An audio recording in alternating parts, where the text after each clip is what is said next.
What's up, everybody? My name is Tony Hope, and you're listening to the Hear Me Roar podcast, a sports show where I run my mouth about all things sports.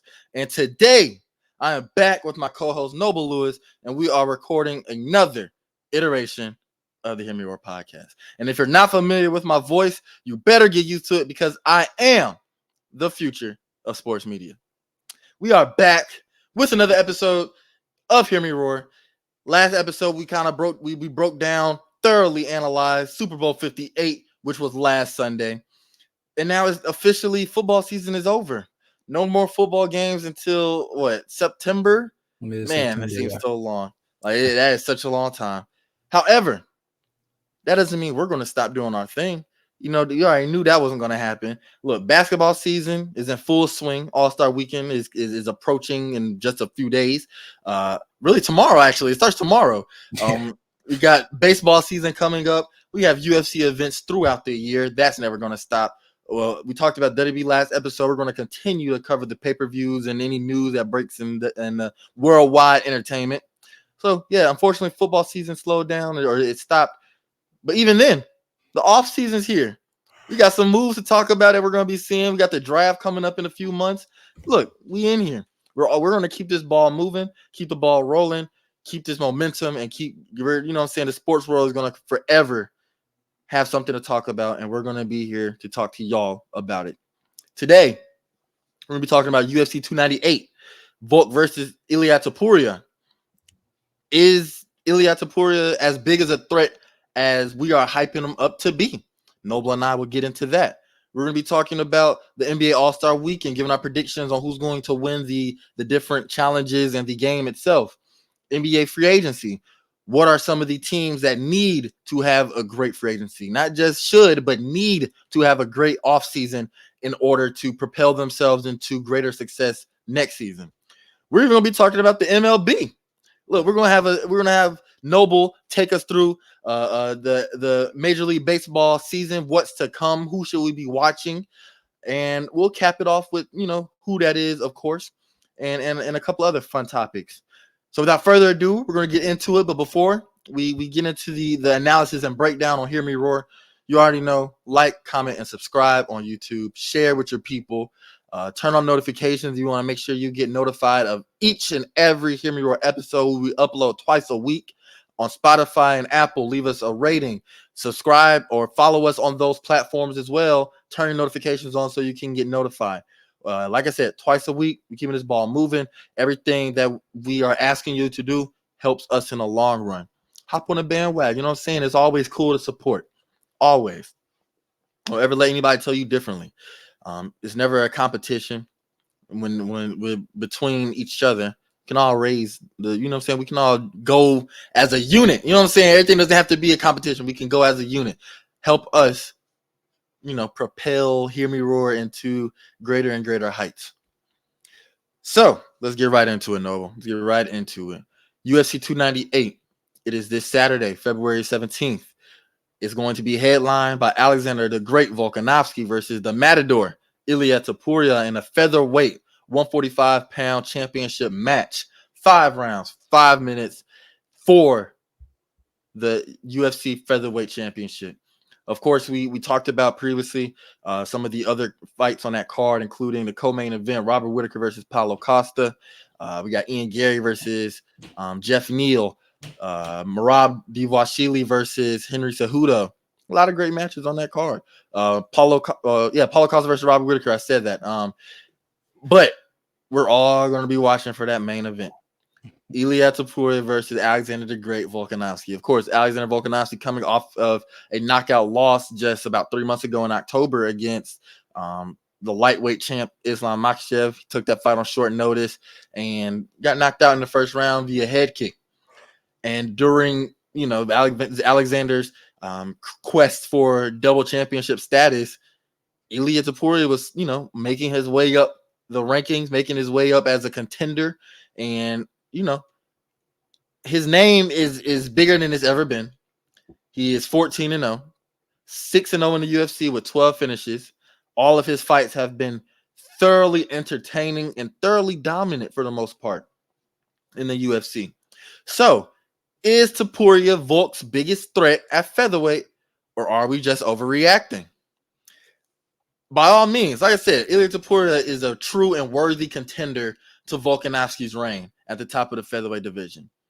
His last fight was in June 2023 against Josh Emmett, who is an absolute brawler, heavy hands, always pushing forward, never gives up. He's going to go out on his own shield.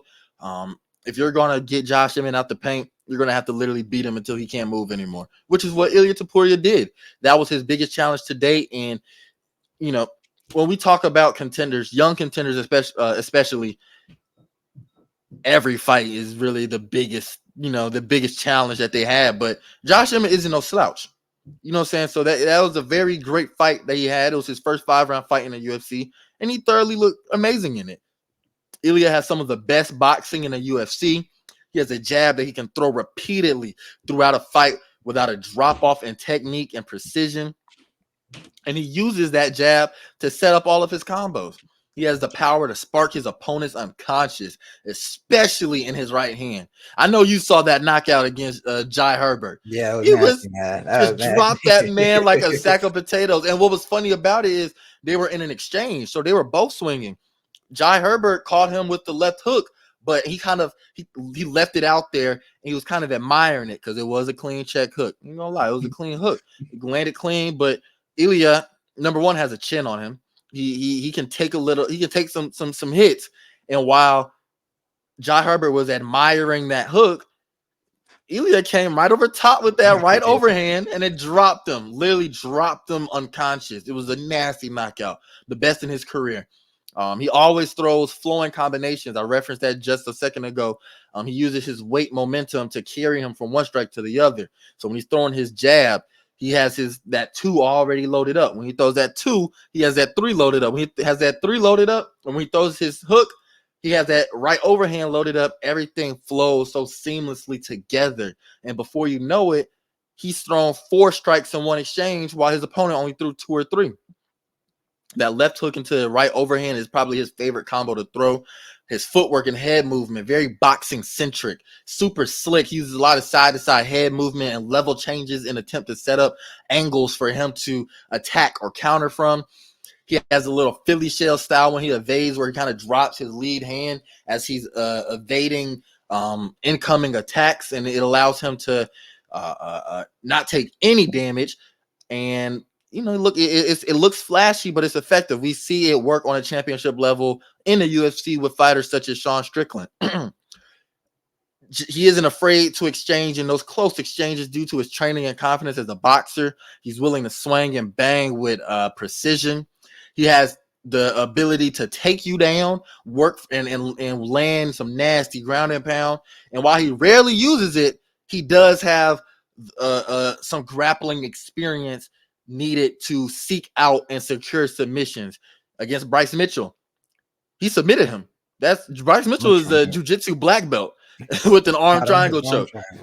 So it's having him in a being able to tap out a black belt jiu-jitsu practitioner and having that super great and crisp boxing dangerous combination. However, Ilia is not the perfect fighter. There has been holes in his game that has been exploited to a degree. Obviously not enough to where he will lose, but the blueprint is there. And that's what I always say about fighting. All it takes is for one person to find that chink in your armor. It takes one person to find that exploit in your game, whether it's through actual fighting or through film, and the right coaches, the right team around you, and the fighter with a good IQ is going to exploit that to the best of their ability. He has shown a vulnerability to head kicks. He got dropped in head kicks twice in his pro career. The hardest of which coming in the first round against Jai Herbert, as Ilia, he slipped across from Jai. He slipped it to the outside. And as he was coming, he slipped it to the outside. And as he was coming, he returned with the right hand and the left hook. He had this right hand down. It was away from his face. Jai Herbert threw that cross, went right up into that left head kick, clacked his ass clean. And he showed the mental fortitude and toughness to not just take the hit. He got dropped, but he immediately went into recovery mode where he shot a takedown. It was a panic. It was panic wrestling. But in those situations, that's what I mean by he's going to be able to get those takedowns when needed, when necessary. That Philly shell evade style that I mentioned earlier, it can put him at risk of a kick coming over his shoulder and clipping him. And I don't know if you've noticed this, but I don't think Ilia has ever thrown a body or a head kick in his UFC career, maybe his pro career. I didn't see him throw a single kick and anything above the waist. I think a He single doesn't. kick above Yeah, yeah. he'll And get some even leg even kicks with the in. kicks down to the low leg kicks, he barely uses those as well. He is a He's a boxer, boxer, grappler through and through. You know what I'm saying? To the most like extreme as definition, he is a as boxer. pure of a boxer as you will see in the Yeah, UFC. I mean, and he it's go ahead. sorry, the way he's able to fight, the way he's able to stick in there, right? He's not afraid of he's not, strike and dip out. He's gonna come in and he's gonna stay in in there when he's throwing these combinations. He's not trying to, keep a distance. He's perfectly fine throwing, like you said, the hook into the overhand. He's perfectly fine staying right in front of you with that. And he almost walks people down when he does that, because he's especially against like Josh Emmett, he had him on the back foot the entire time. He was just walking him down. And so, like you said, with the kicks though, he rarely, I don't know. I mean, even with the leg kicks, he did it a couple times, maybe like 2 or 3 around against Josh Emmett, but he's not looking to kick you. He's not looking to get a high kick, low kick. He's just gonna he's throwing hands. He's throwing hands. Yeah, it's an entire aspect of fighting. It's an entire aspect of mixed martial arts that isn't being utilized by him, and I feel like he would greatly benefit from implementing it into his game, especially against Alexander Volkanovski. Because look, as great as Ilia Topuria has shown us to be, he this is his first time at the championship level, right? He hasn't fought a former champion, so his record compared to Alexander Volkanovski's is definitely lacking, right? Alexander Volkanovski has seen it all. He has fought Jose Aldo. He's fought Chad Mendes. He has fought Max Holloway. He has fought Islam Makhachev. Like, and that's in lightweight. We just still focus on featherweight. He has fought opponents such as Brian Ortega. He has fought interim champion Yair Rodriguez. Yeah. The Korean Zombie. We have seen him fight such high caliber opponents who have such a varied, a fighting style. Look, Max Holloway with the volume from even the way Max Holloway changed his approach from the first fight to the second fight to the third fight. He fought 3 different versions of him, right? And beat him all 3 times. From Korean Zombies, just kind of literal zombie-like way of walking his opponent down and trying to make it a dirty fight using his hands and such. Yair Rodriguez with the flurry of kicks and fanciness that he throws. Right, pure kickboxing, and it's such with that like Taekwondo style background. He has fought everyone. So Ilia is definitely a pure boxer, but I don't know if that's going to be enough to beat Volk. If he had some head kicks in his arsenal, perhaps, because Volk has shown a tendency to get caught by head kicks. Look, it's Islam, right? And that, of course, we need to put all this in the context. Yes, that was lightweight. Yes, that he only came off of 15 days notice, but if you watch it, if you slow it down, he got kicked on the left side of from a left kick by Islam Makhachev. Islam Makhachev is a southpaw, and Volkanovski was standing orthodox. So his hand was right here, and Islam threw the check or threw the head kick. He didn't move his hand, nor did he bring it up. The kick went right over his guard. It hit him beside the side of his head, completely knocked him unconscious. Max Holloway dropped Volk with a head kick in their second fight and landed more right over the top of Volk's guard. You're traditionally supposed, if you can't get out the way of a head kick, can't evade it, you need to block it, 2 hands up top. Those are some small gloves. 4-ounce gloves hurt and they're thin. So you can't just block it right here. Your hand is going to get broken, forearm broken. So it's going to go over the top like it did with Volk. He's almost always a shorter fighter, however, so put that in the context Topuria isn't too much taller than him. Yeah, I think he's shorter. I think Right. Topuria is actually an inch shorter than him. They're both like it's gonna be a pretty even matchup from that perspective. I'm sure Volkanovski is very Yeah, happy and I was about gonna that. say that this is actually probably Volk's first opponent in a minute since A Korean mini, Zombie. Because I mean, Holloway, big, like long, 5'11". Yep, 5'11". Yair Rodriguez, same 6'1", thing. kind of Yep. looks like you, 6'1", Yeah. Hmm. long, super long fighter. Islam's 5'10", A 5'11". giant of a man. Like he is like he walks heavy. You Yeah, can look at him and tell that that man is heavy. and so this is I was actually going to mention that in a second that this is his first it's his first time in a minute going against somebody that looks like him, somebody Yeah. that actually looks like him in a fight. Josh Emmett is pretty similar in structure to Ilia, but he did go against, Jay Herbert is very tall and long. Yep. Bryce Mitchell He is has to go also against a very 77-inch wingspan. That's how long yeah. Jai Herbert's arms were. Bryce Mitchell is also very tall, and so when you think of the featherweight division, this is the first time, and that's part of the reason. I know we can get into our predictions in a second. That's part of the reason why I'm giving the edge to Volk, because I mean, we saw how he's able to handle uh distance control against fighters that are much longer than him. I just think, this first he's like, when he looks across the octagon, he sees someone that's actually shorter than him for the first time in a minute, and I think that's going to be just mentally going to help him in that fight. So actually, Ilya has 1 inch on 1 inch. Volk. Okay, I couldn't remember who was Yeah. 5'6" and who was 5'7". I knew Yeah. it was a 1 inch difference. Either way, not a very significant Yeah. difference. No, not at all. So yeah, it's. I wish Ilya had the ability to, or I know he does in training, but he doesn't throw head kicks. So it's highly unlikely that we'll see him, take advantage of something that has landed consistently throughout Volkanovski's career. So instead, like you said, they're both going to be looking at each other where it's going to be even as far as stature. We don't have to see anybody cover massive lengths just to get inside of a takedown range or boxing or anything like that. Ilya's probably going to want to get in a pocket with Volk. Probably want to get in boxing range with him, and get in these heavy exchanges. But that's easier said than done against Volk.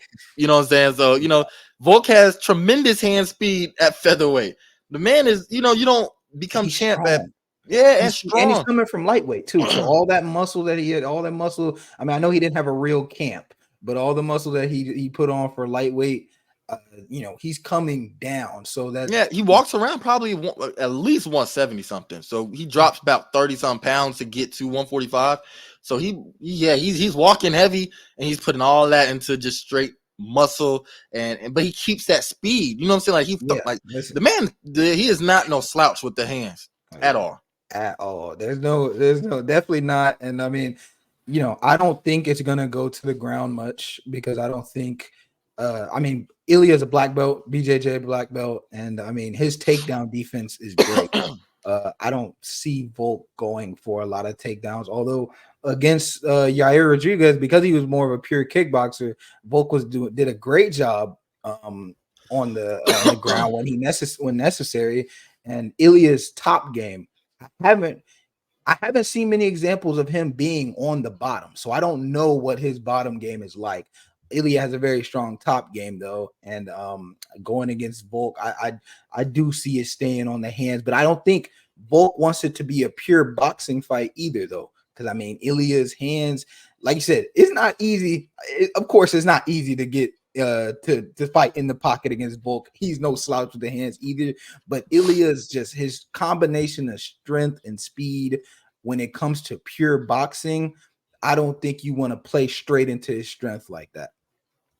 I'm gonna have to disagree with you on that. I think that two things actually. Number one, Volk can and will take his opponent down when the opportunity presents itself. Like you said, he did it against Yair Rodriguez. He's very adept at transitioning from striking into double legs, especially when he has you against the cage. If he has you against the cage and he knows that you're primarily trying to defend yourself, hands up, you can't really And see he'll that move you much. to the You're cage. trying to do it. He will clinch you up, put you against the cage, and then he will work for a takedown. He wants to get you on the ground. He's not so much a clinch fighter where He's going to kind of keep you in a clinch and elbow and knee, Muay Thai style. He's going to take you to the ground. You saw it against Islam as well. When Islam took him down, I mean, it wasn't as if Volk was flat on his back. Volk was really controlling what Islam was doing, even though he technically got taken down. And then on the other hand, Ilia Topuria, he has been taken down. And he puts himself in certain situations where he's unable to defend takedowns effectively. If you look in the Bryce Mitchell fight, Bryce Mitchell took him down while Ilia was moving his head. He does that boxing style, boom, trying to get his rhythm, creating that angle, going left to right. And as he was out the way, wasn't looking straight forward, or his head, he was too far off balance. Bryce Mitchell shot a takedown. He had to earn it, for sure. He had to earn it. But he got the takedown, drug him to the ground, and held him flat on his back for the rest of it. We haven't seen Volk get just pinned to the back, like his shoulders flat on the mat for ever, honestly. Ilia has shown that can happen. That's true. Of course, that was just that was the only takedown he's given up in his UFC career. But like I mentioned earlier, all it takes is one chink in the armor for someone high level to see. Bryce Mitchell, who is a black belt as well, was able to take advantage of that. That same side head-to-head movement got him caught by Jai Herbert when he went straight up the middle with a knee. Caught him square on the mouth guard, knocked his mouth guard out. And then, like I said, Volk, on the other hand, he doesn't get taken down often. And when he does, like against Chad Mendez, he gets up very quickly. He knows how to get his back to the cage. He knows how to slip his legs out. He knows how to leverage himself in order to get up out of unfavorable positions on the ground. So if Ilia does want to shoot takedowns on Volk, will he be able to keep him there in order to work ground and pound? Will he be able to keep him there in order to work for submissions? I don't think he will. I don't think he would. I don't think if I'm Ilia, I want the hands. I want to keep it up. I don't want to take this to the ground at all. Because I mean, just Volk, his experience, his ability. I mean, he's strong as hell. And not just that, his experience with the ground game. I don't want to, even as good of a ground and pound fighter as Ilia is. I don't want to. You don't want to take Volk. You don't want to try and take that down. Nah, not at all. And on the other, but I think Volk would want to. Like I said, he's gonna take. He's a very advantageous fighter.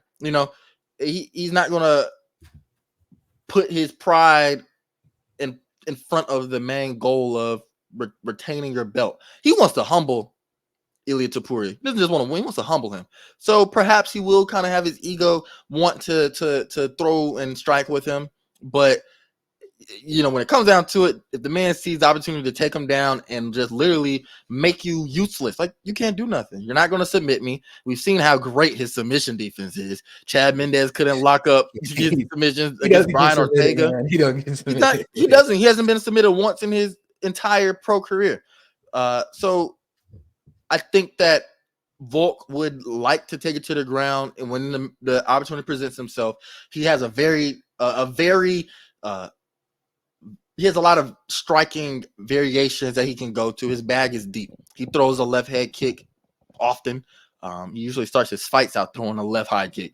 And like we said, Ilia's been caught with the high kicks. When you're going side to side like this with these small gloves, the room for error is really small when you're getting kicks thrown at you as well.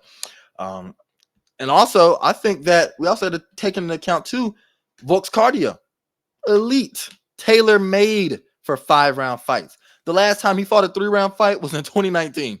That's how long ago.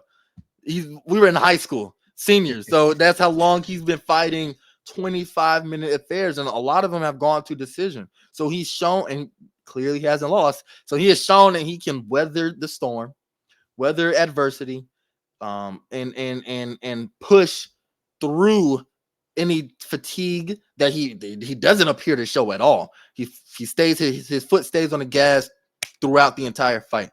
So I think Volk is a very, very, very, firstly, he's one of the greats, right? And this is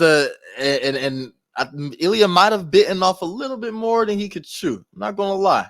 Yeah. I I think think that we're going so. to see that experience come into play. We're just gonna see, it's just going to be a difference um, overall experience. I just think Topuria hasn't had as much of a challenge as he needed to prove himself or to upgrade to Volk. I just think we're going to see Volk show his age, show his wisdom, show all that fighting IQ that he's accumulated through all those years.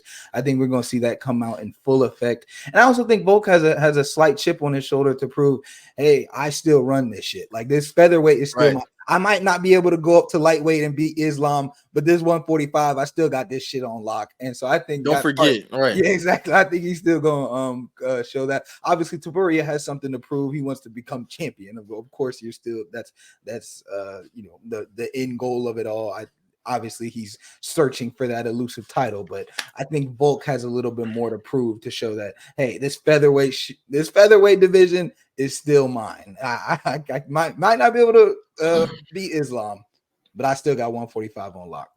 Right. And I'm sure he wants to get another chance at Islam too with a full camp. So he probably isn't turning that down. He wants to get I think he wants to get I think he He wants to wants that beat double, Ilya he wants that bad. double champ. Yeah, he Yeah, wants he that wants to double beat champ. Ilya bad. He wants to humble him. He wants to show the world that, because let's be real, the main question about Volk is about how much that Islam KO affected him and his ability in the cage.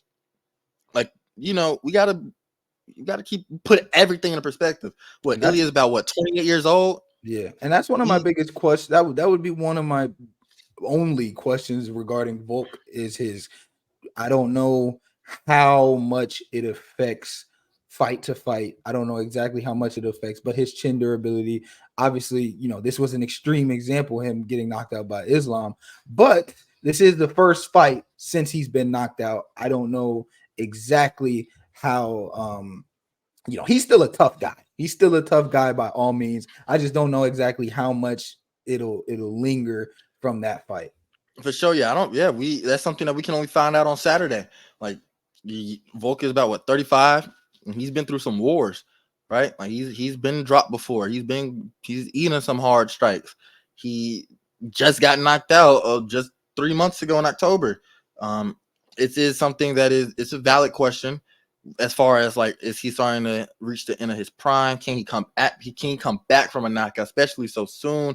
Can is the youthfulness and confidence of Ilia Topuria going to have an effect on Volk and the mental? So there were so many questions leading up to this fight about that. Firstly, they're both very tough. We've seen both of them get dropped and come back in a fight to win with Ilya and Jai Herbert, Volk and Max Holloway. The second fight, Volk and Ryan Ortega. The man didn't tap out to the rear naked, didn't tap out to the arm triangle. The Very man won't tight, give up. very Very tight. tight Man was rear turning naked. purple. So he looked like his head was going to explode. Didn't give up. Ended up Brian Ortega ended up burning his own self out. Both fighters are definitely gonna have to earn it though. This Oh is yeah. not gonna be a slouch fight. There's neither. I don't. It's not gonna be. It's definitely not gonna be. Of course, it's never easy when you're talking about a championship fight, but it's definitely gonna be. You're talking about two really tough guys and two guys that kind of pride themselves and kind of revolve around their toughness. Yeah, it's something I'm looking forward to. I think that the fight will definitely is looking in Volk's way just from the experience Yeah, I and got Volk the as fact well. that how am I going to bet against one of the all-time greats and not just the featherweight division, but the UFC period. One of the most dominant champions in the featherweight division. He has proven time and time again that he is able to step up to the plate when needed most. However, we have seen crazier things. We saw how Pereira did Izzy, and that was in the 5th round. We saw how Leon Edwards did Kamaru Usman, and that was in the 5th round. We have seen crazier occurrences. So, it isn't something where the realm, it's not out of the realm of possibility. It's very much something that can happen. And Ilya does have the tool set to do so, with the power in his hands and his precision and technicality. He throws all his punches with purpose, with intent, with meaning. He sets it all up behind his jab. He has the what I want to say. He has the ability to stay up on the feet if necessary. If he wants to take you down, he will take you down, and he's going to work you. Ground and pound, look for submissions. We see all of this. This is all stylistically. It's a very close matchup. Almost a mirror, man. Yeah. Yeah, It looks like very close you must see two matchup. of the same fighters on the same across from each other. A question for you though: where do you think, if especially we both have Volk winning? I think he wins pretty decisively. I'm not gonna say knockout, but I'm gonna say UD. Where do you see featherweight going from here if Volk gets a decisive victory? Yeah, it's funny as you said, because I was kind of thinking about it earlier when we were talking about all the people he's beaten, like, and talking about the record of Ilia Topuria as well. The reason why Ilia Topuria got this title shot is because Volk beat everybody else. Let's be real. That's what like it's what I'm saying. And this is not to take away from like Topuria. He has had some impressive showings. Just talked about it. He has the skill set that is championship caliber. We've acknowledged that. But when Max Holloway is still lurking in this division and you've beaten him 3 times, Yair Rodriguez got beat decisively. Korean Zombie got beat decisively. Brian Ortega got beat decisively. You know what I'm saying? So all the featherweight content, Josh Emmett is the gatekeeper. He couldn't beat Ilia. If he did, he would have been up next for the title shot. Bryce lost to Ilia. Bryce Mitchell lost too. So that's another contender that's down.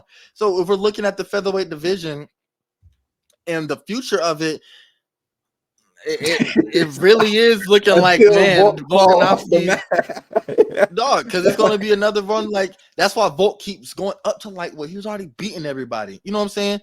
Yeah. So it's the future of the division. Well, first, the division is always going to be strong. Let's not say that's one. It's always been an all-time division, but we might not see a real contender for Volk after this fight, bro.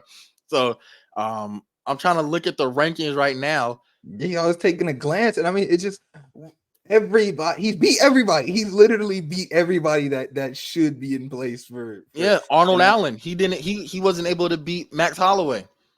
Calvin Kattar. He has a fight against what's buddy's name? Aljamain Sterling. So perhaps maybe if Aljamain Sterling gets because he already has that. He's already bantamweight champion. He's defended the belt. He's moving up to featherweight. First fight is against Calvin Kattar. Calvin Kattar. He's ranked 8th in the division.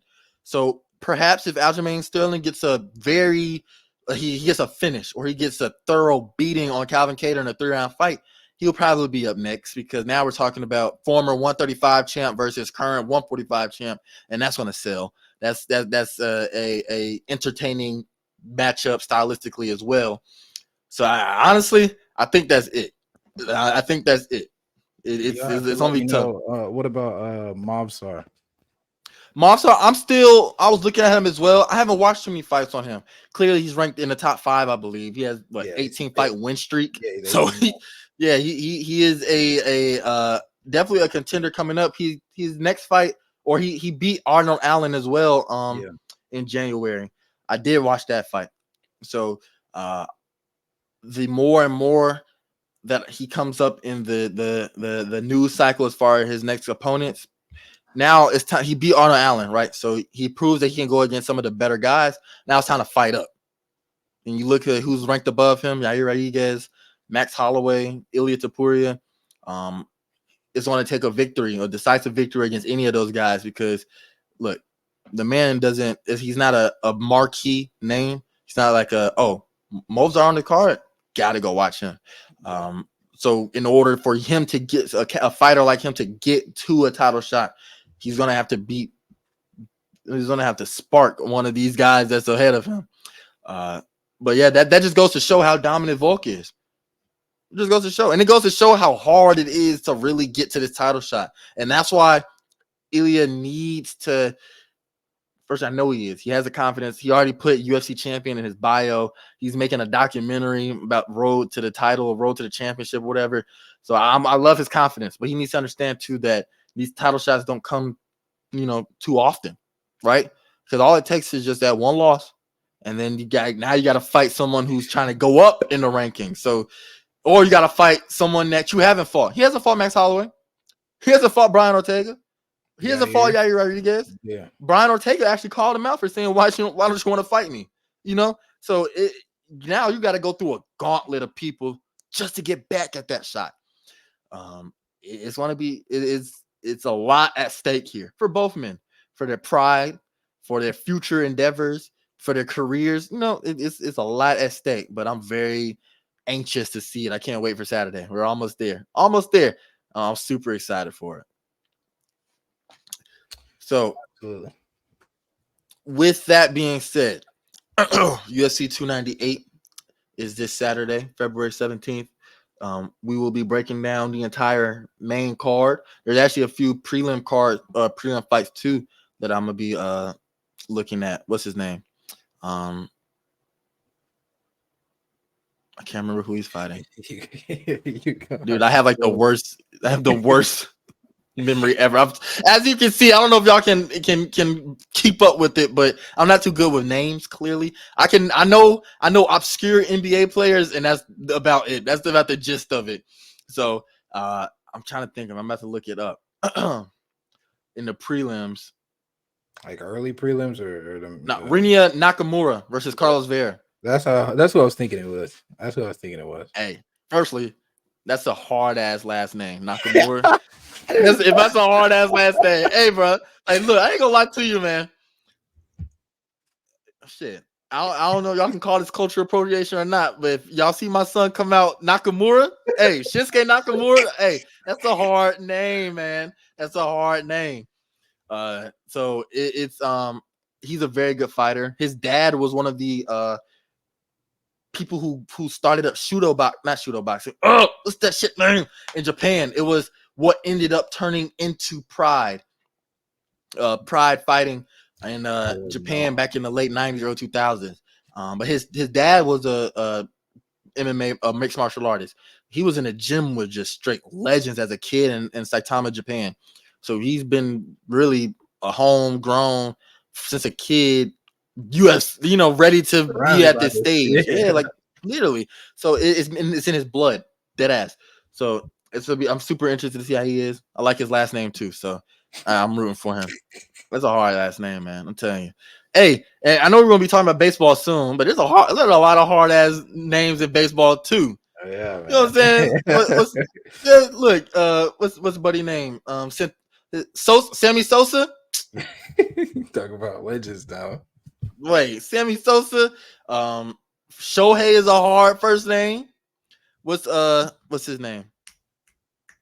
Buddy on the Padres. Fernando Tatis. No, who's the other guy? There's another one. Juan Soto. He's on the Yankees. Yes, Juan Soto is hard. He's on the Nationals. Juan Soto, that's a hard. He's on the Yankees now. But we'll get into that. Is he? Oh wow. Wow. He got traded to the Yankees. I definitely missed that then. No, I didn't. I said something in the group chat about it, and it just got crickets because clearly the Yankees aren't going to do anything. But like I said, we'll talk about that in a minute. Before we get to the MLB though, NBA All-Star Weekend. We got the skills challenge, 3-point challenge. Stephen Curry versus Sabrina, the first ever intergender 3-point contest. And the AT&T Slam Dunk contest, and of course, the NBA All-Star Game.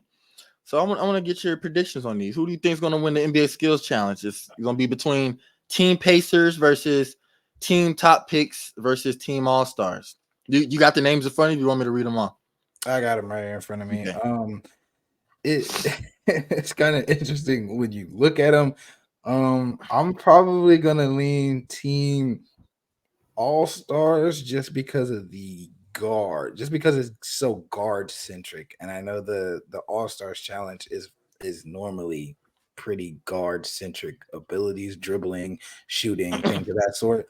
So they got Trey, who's obviously one of the more elite, probably one of the more skilled players in the league, or is one of the most skilled players in the league because of his size. Tyrese, also extremely skilled. Scotty, I think Scotty might drag him down a little bit. No offense to Scotty. I think he might drag him down a little bit, but Scotty be acting slow. I ain't gonna lie, bro. Exactly. I think Scotty might drag him down a little bit, but if it's not Team All-Stars, then I'll go Team Top Picks. Wemby, Ant, and Paolo. I think that's that'll be interesting. It's gonna be interesting to see Wemby in that. It is. Because it's a very guard centric challenge. It is built on dribbling, it's built on passing and things of that sort. So it's tailored towards, and I mean, typically when you think of skillfulness, you think of guards because due to their size, they can't rely on their size. They can't rely on their size or their athleticism as much as bigger players. So they have to be more skillful with the ball. So Perhaps, however, though, hold up. You know what I'm saying? Wait, we got it is seemingly catered towards it, but we've seen some big men win it. Look, Bam won it in 2020. Domantas Sabonis won it in 2021. Team Cavs with Jared Allen, Darius Garland, and Evan Mobley won it in 2022. So, hey, maybe let's not count out Victor Wembanyama and Paolo Banchero in that team yet. That's true. Like I said, that would be my second pick. No offense to Team Pacers, but I don't got I don't believe in Benedict Mathurin and Miles Turner as much as now Tyrese. I think he'll do a great job, but and of course at the NBA level, all of these guys are skilled. Let's not get that twisted. All of these guys are extremely skilled. It's gonna be close no matter what. But I'm gonna lean Trey and Tyrese just kind of put that team over the hump for me. So it's I should have explained the rules probably before so the people who are listening, but it's a 3-round comp. It's comprised of a team relay, team passing, and team shooting. So each they all compete one at a time. Clearly, for the team relay, the team with the fastest time gets the most points. With the passing, the team that has the most points at the end of 30 seconds with the different objectives and the points that come with each passes, the chest pass, bounce pass, the outlet pass. They have them at different distances, of course. And then shooting, they got 5 different spots on the field, all worth different points. They got the right side 10-foot shot outside the lane for 1 point, and then the highest is the right slot 30-foot deep 3 for 5. So it's a lot for everybody. I think I'm gonna go with Trey's done it before. I'm gonna say Trey's done it before. He got to the finals in 2019 against Tatum. So I'm gonna pick Team Pacers to win. I like the synergy. I like the synergy they got. They've all played with each other before. Well, I can't say I know for a fact that Trey, Scotty, or maybe not Scotty, or I think not Trey. It was Scotty and Tyrese. They've played together on like the men's 20U team. Growing up in AAU and all that other stuff. So I know Scotty and Tyrese have played with each other. Not at the NBA level, of course. Yeah, like I think that in number one, Miles Turner, his biggest struggle will probably be the 3-point shooting thing, and that's just to say that he's not as skilled as maybe the other some of his opponents. But I think that Team Pacers with Benedict Mathurin, first, I love Benedict. Tyrese Halliburton and Miles Turner. I think that's going to just be the greatest synergy out of all of them. Victor Wembanyama, it's firstly in that shooting competition is all about who catches a good rhythm, right? Absolutely. That's who gets you the big rhythm because these folks going to be going for the 5-point deep 3-pointers. They're going to try to rack up these points quick. So if Trey, you know what I'm saying? Yeah, Trey's going to be pulling that thing. He ain't going to be looking for nothing else but that deep 3. So if it's a warm or hot or a cold shooting night for either of these guys, that might be the determining factor. So I think it's gonna be Team Pacers. You think Team All Stars? Yeah, I'm gonna go Team All Stars. So let's see. I think that's one of the first challenges. It's on Saturday. 3-point contest. Malik Beasley, Jalen Brunson, Tyrese Halliburton, Damian Lillard, Larry Markkinen, Donovan Mitchell, who has been playing amazing, by the way, MVP candidate for sure. Karl Anthony Towns and Trae Young. They will all be doing battle to be declared the NBA 3-point shooting champion. Who do you got in that one?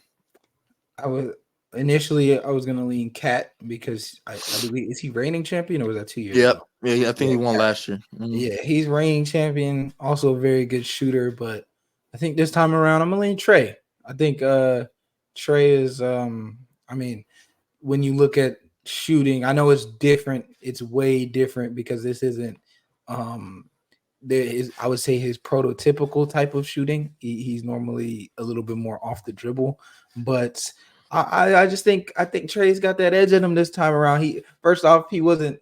Well, no, that's totally different. The All Star weekend, that's or All Star game itself is different. He was already in this one, but I'm leaning Trey. I'm feeling Trey on this one. I picked him in the skills challenge. I think he's still gonna be hot.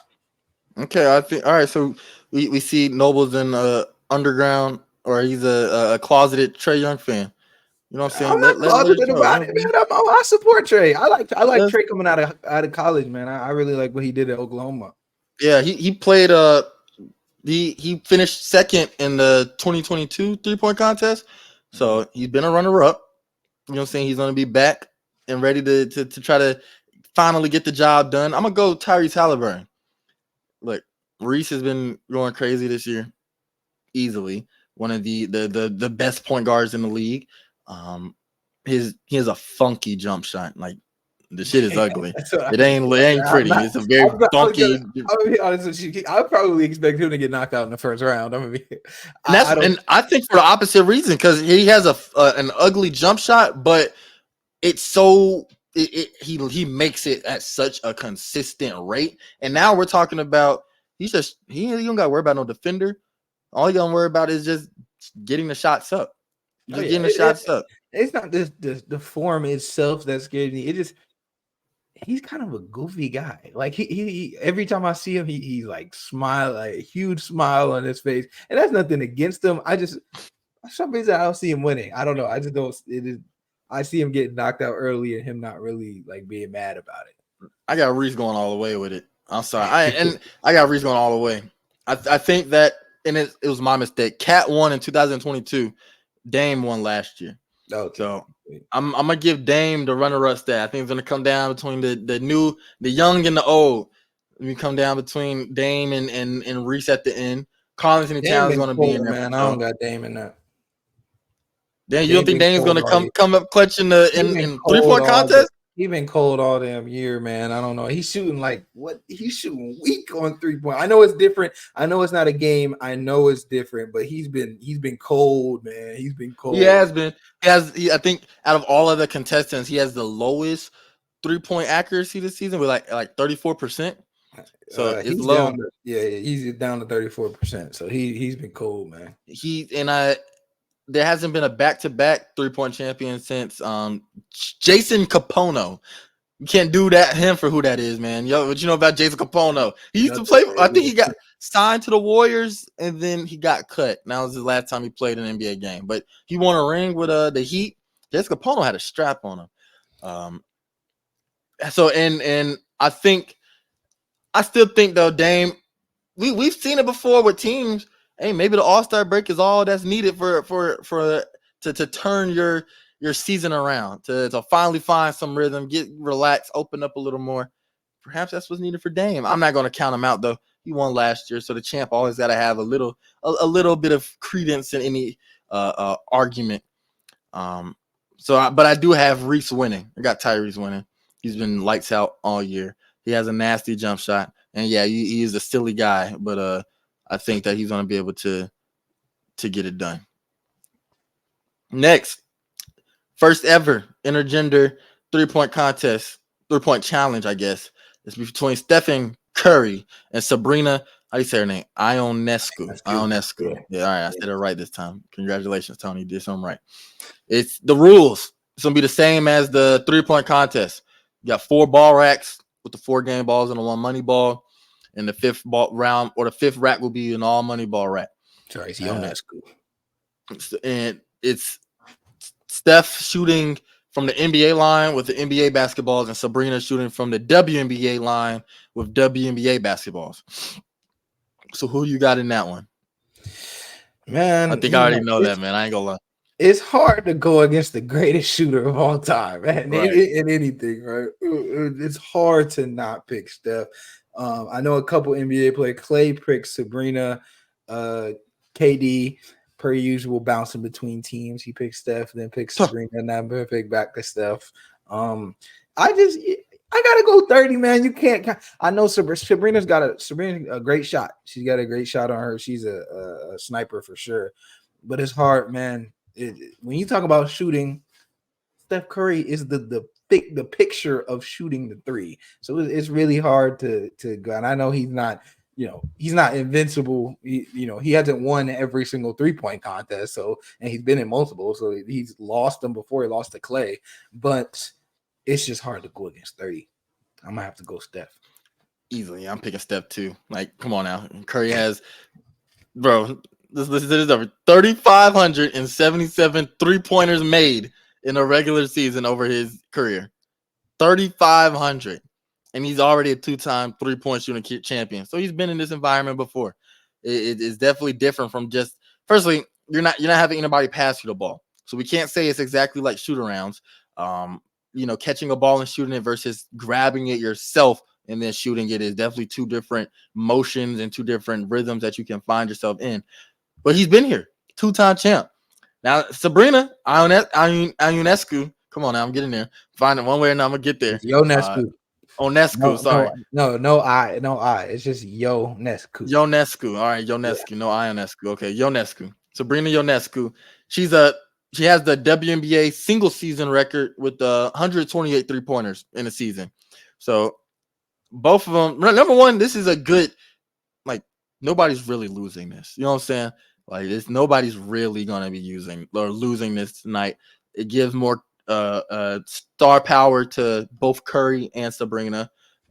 Money's going to charity in this event too. With every shot made, what is it? It said I can't remember the exact rules, but for every shot is made, is some money is getting donated to their charities. Puts more eyes on Sabrina and the WNBA. We all know how the WNBA has lacked in that popularity. Some stars coming up though. Exactly. That's why this is very necessary. This needs to be this is what we're talking about with All-Star Weekend. Switch it up, make it more intriguing, make it more fun. Look, I'm gonna be watching it.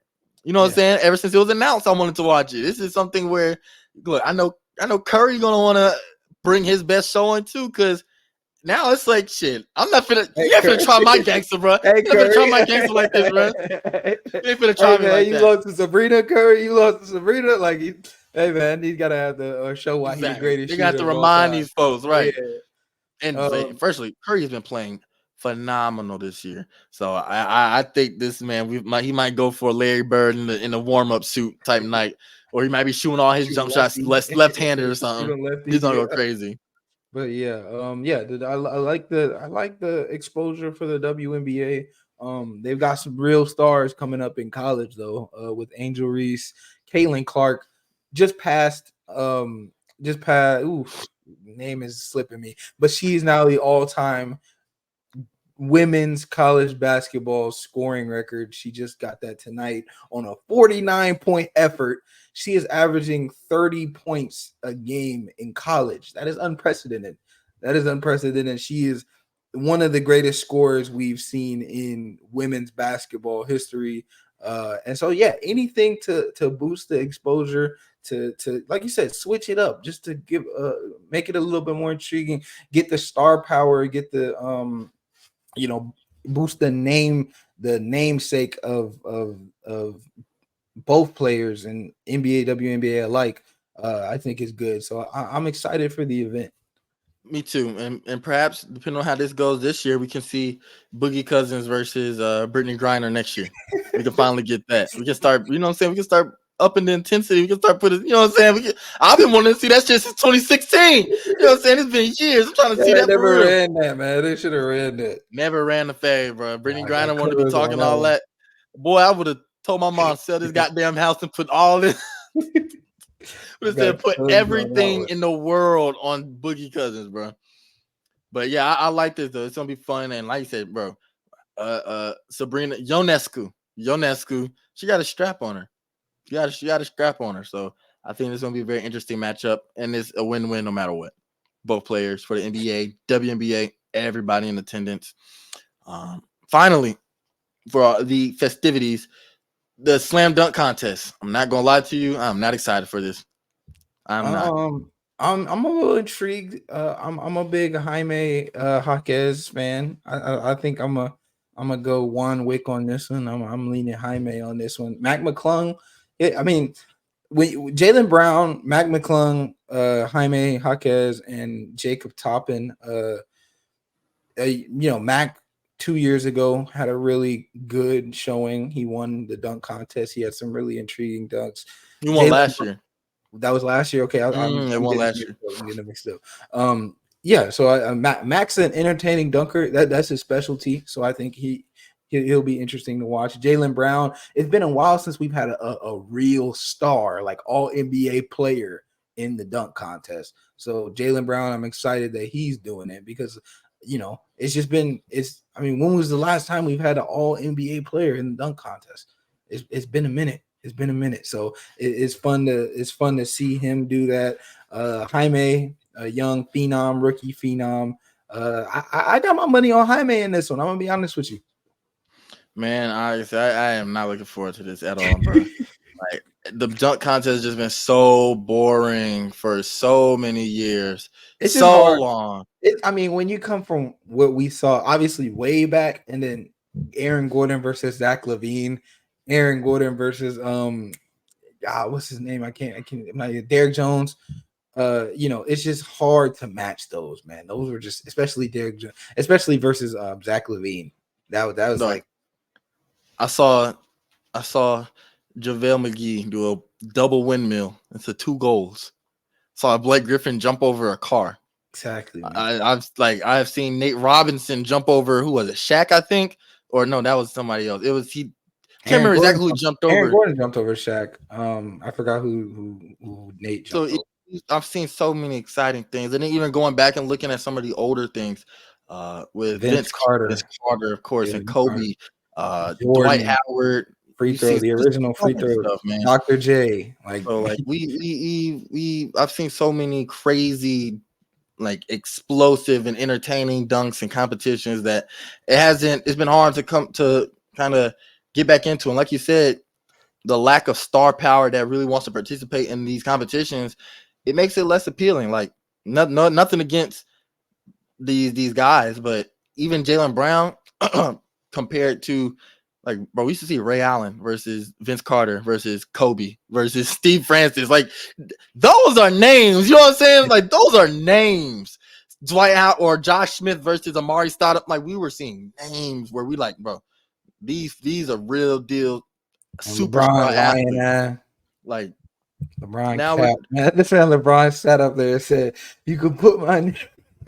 Man lied on national TV. Put that name down. I would be competing in the 2010 or 2011. That man must have been drunk over here talking out his ass. Said that shit on national TV. Over here saying you can officially, man, get the fuck out of here. You just said Cap James, bro. Strikes again. Got a 15-minute video of this man lying, bro. Ridiculous. Oh God, but weird. Who I think is gonna win? I'm gonna give it to Mac McClung again.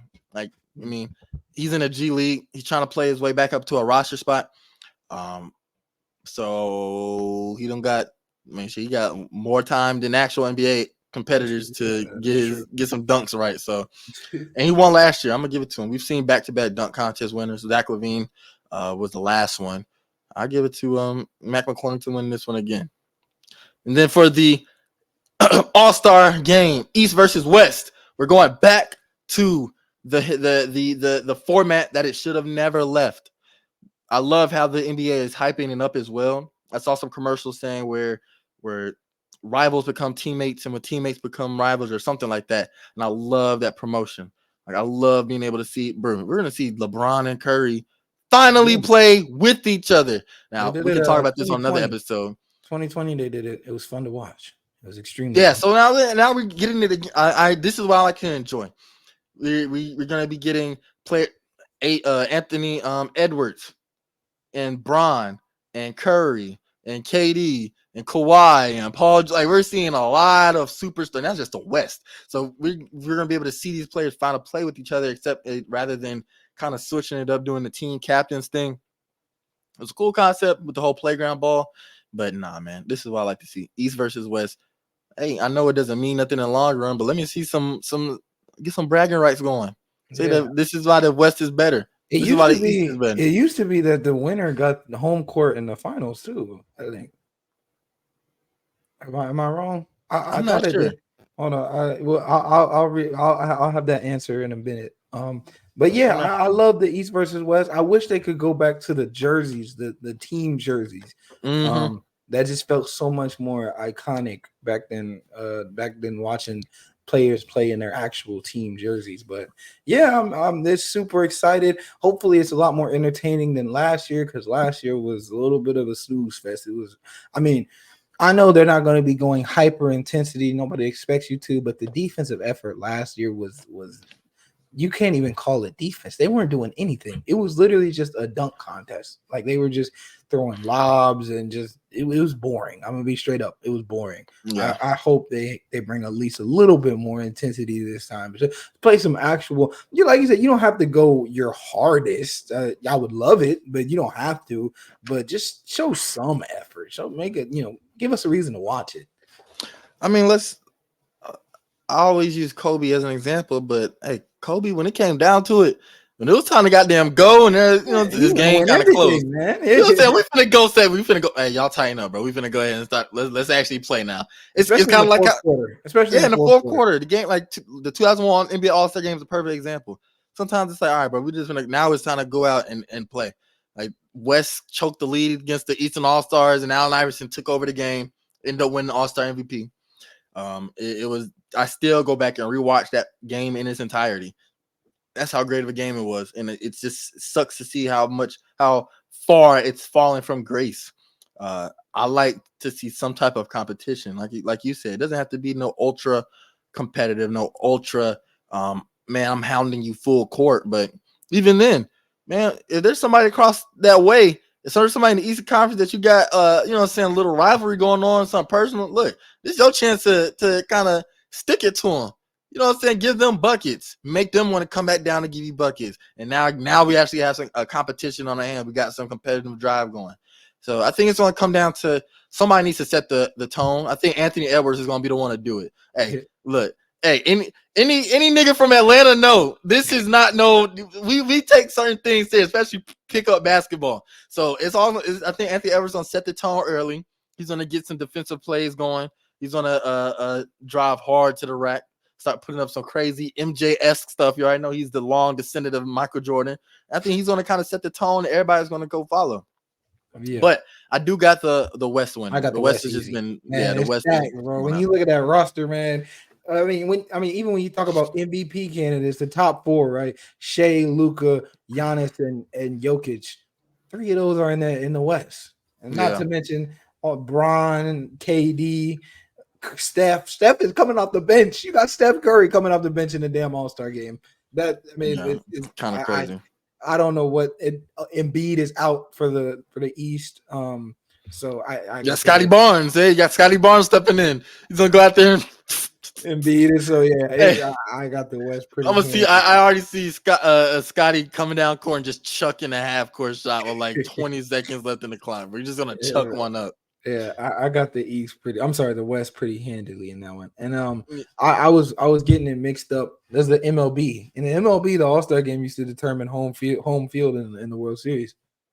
That's been taken out a minute ago, but that used to be how it was. Somebody shooting outside, you know what I'm saying? Just normal activities out here.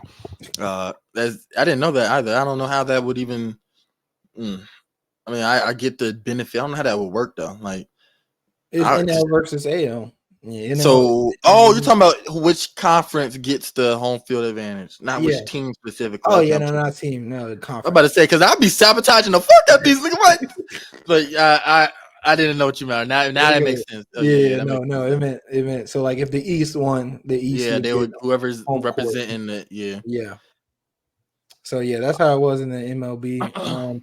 I think that gives them an incentive. I like that. They took it out of the MLB, but seeing that in the NBA, I think we give them an incentive to go a little bit harder in the All-Star game. It's different. That would be so, and I ain't gonna lie, that'd be so annoying.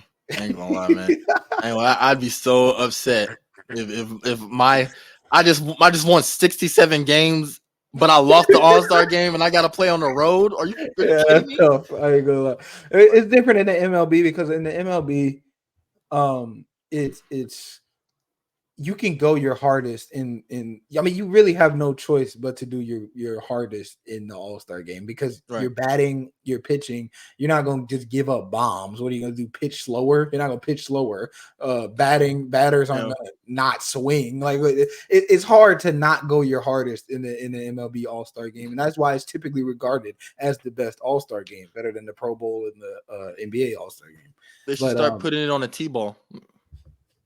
Start a playing T-ball T-ball. for the All-Star game. Yeah. Bro, that would be insane. I mean, when you look at the home run derby, it would be worse than that in terms For of the shit just hitting. getting down smacked. Oh my goodness. Dude, just seeing the ball just getting torn to shreds. Um, I watched the home run derby last year. I watched the MLB All Star game last year. I actually did enjoy it. Pretty entertaining. So I definitely see where where it's coming from. But as long as the NBA All Star game doesn't sink to the level of depravity that the NFL Pro Bowl has sunk to, I'm fine. That is an actual like embarrassment of The Pro Bowl of is a terrible, bro. man. They don't Just even the have a fact that they Pro moved it Bowl from anymore. Hawaii to goddamn Orlando, Florida. And they don't even have a Pro Bowl anymore, but the offensive line don't even play. Like Not even a football it's game, a bro. flag football, 7-on-7 game. It's just Right. That's what we're there. It's in the Olympics now. Okay, that's cool. Now bring back actual football if we're going to do the Pro Bowl. If not, just give them a selection, do the voting, but no games. I'd rather see them play Madden against each other and then actually like, bro, come on, bro. Not yeah, gonna do man. this. They got to figure something out with that, man. I don't know what the viewership was looking like, but there's no way I don't know. The Pro Bowl's weak. They got to figure something out. So bad, so bad, embarrassing to the NFL, embarrassing to the legacy of the Pro Bowl, embarrassing to the recipients of the honor. Like, congratulations, you're a Pro Bowl. Let me send you You get to to play. Orlando, Florida, not Yeah. Miami. You know what I'm saying? Not West Palm. Not nowhere where I would want to go. Orlando, and that's nothing against Orlando. But if it's somewhere an average If you ever go citizen, somewhere in can afford to Florida, go to, like of all the cities in Florida, you sending me to Orlando? Where bro, where the parties at, man? Like where right? I get Like, to come come, on, bro. I get to leave there, and I don't go to no Club Live, no King of Diamonds. I gotta go to an Orlando club after the Pro No, Bowl. bro. Like, come on now. Let's be real. I'm about to pay for my family to come down to Orlando. They get To Disney, I Disney. I'm guess. about to say Disney is that's it, bro. But hey, I am a single 300-pound fucking lineman, bro. Why the hell do I want to go to Disney? So yeah, as long as the NBA doesn't sink to that, like I still think that they got to kind of continue to find some novelty. Keep implementing the Curry versus Sabrina's. Keep implementing novelty stuff like this. I've always been a proponent of let's see 1-on-1, 2-on-2, 3-on-3. King of the Dude, court, man. that's what I'm saying. That's how we're gonna see some real. That's real ball. And I know everybody's friends with each other, but basketball is simplistic at its core. Everybody has played King of the Hill. Everybody has played 1-on-1. Everybody has played a game of 21. No matter if you came from a private trainer all your life or if you came from the streets, you know this stuff. This is stuff that is regular. I've always said that. Do 1-on-1, 2v2, 21, King of the Court, anything where it's like there's no one to blame now except for you. So if you get done up, you get crossed up in the We're you gonna can't expose that. We're gonna expose the real we're gonna hoopers see who tonight. we're gonna see the real get separated. You know what I'm saying? We're gonna see who the real ballers are. That's what we need to see. And it brings some personality out. Like let them you can wear some NBA marketed stuff, but let them kind of let their shoulders down, you know what I'm saying? Chill out, bring a street ball vibe back, go back to its roots. Don't forget where the game has were like proliferated the most, where the game exploded the most. Get some shirts Shirts versus versus skins. Skims on the hardwood court, right? Nah, you don't do that. They need to stick true to it and take that shit outside. That's what I'll do. Take that shit outside to the hot tarmac. That's what they need to do that shit on. Get the yeah, no, that's crazy. But yeah, no, for sure. Just get something that everyone that can relate to. Everybody knows 1-on-1, 2-on-2, 21.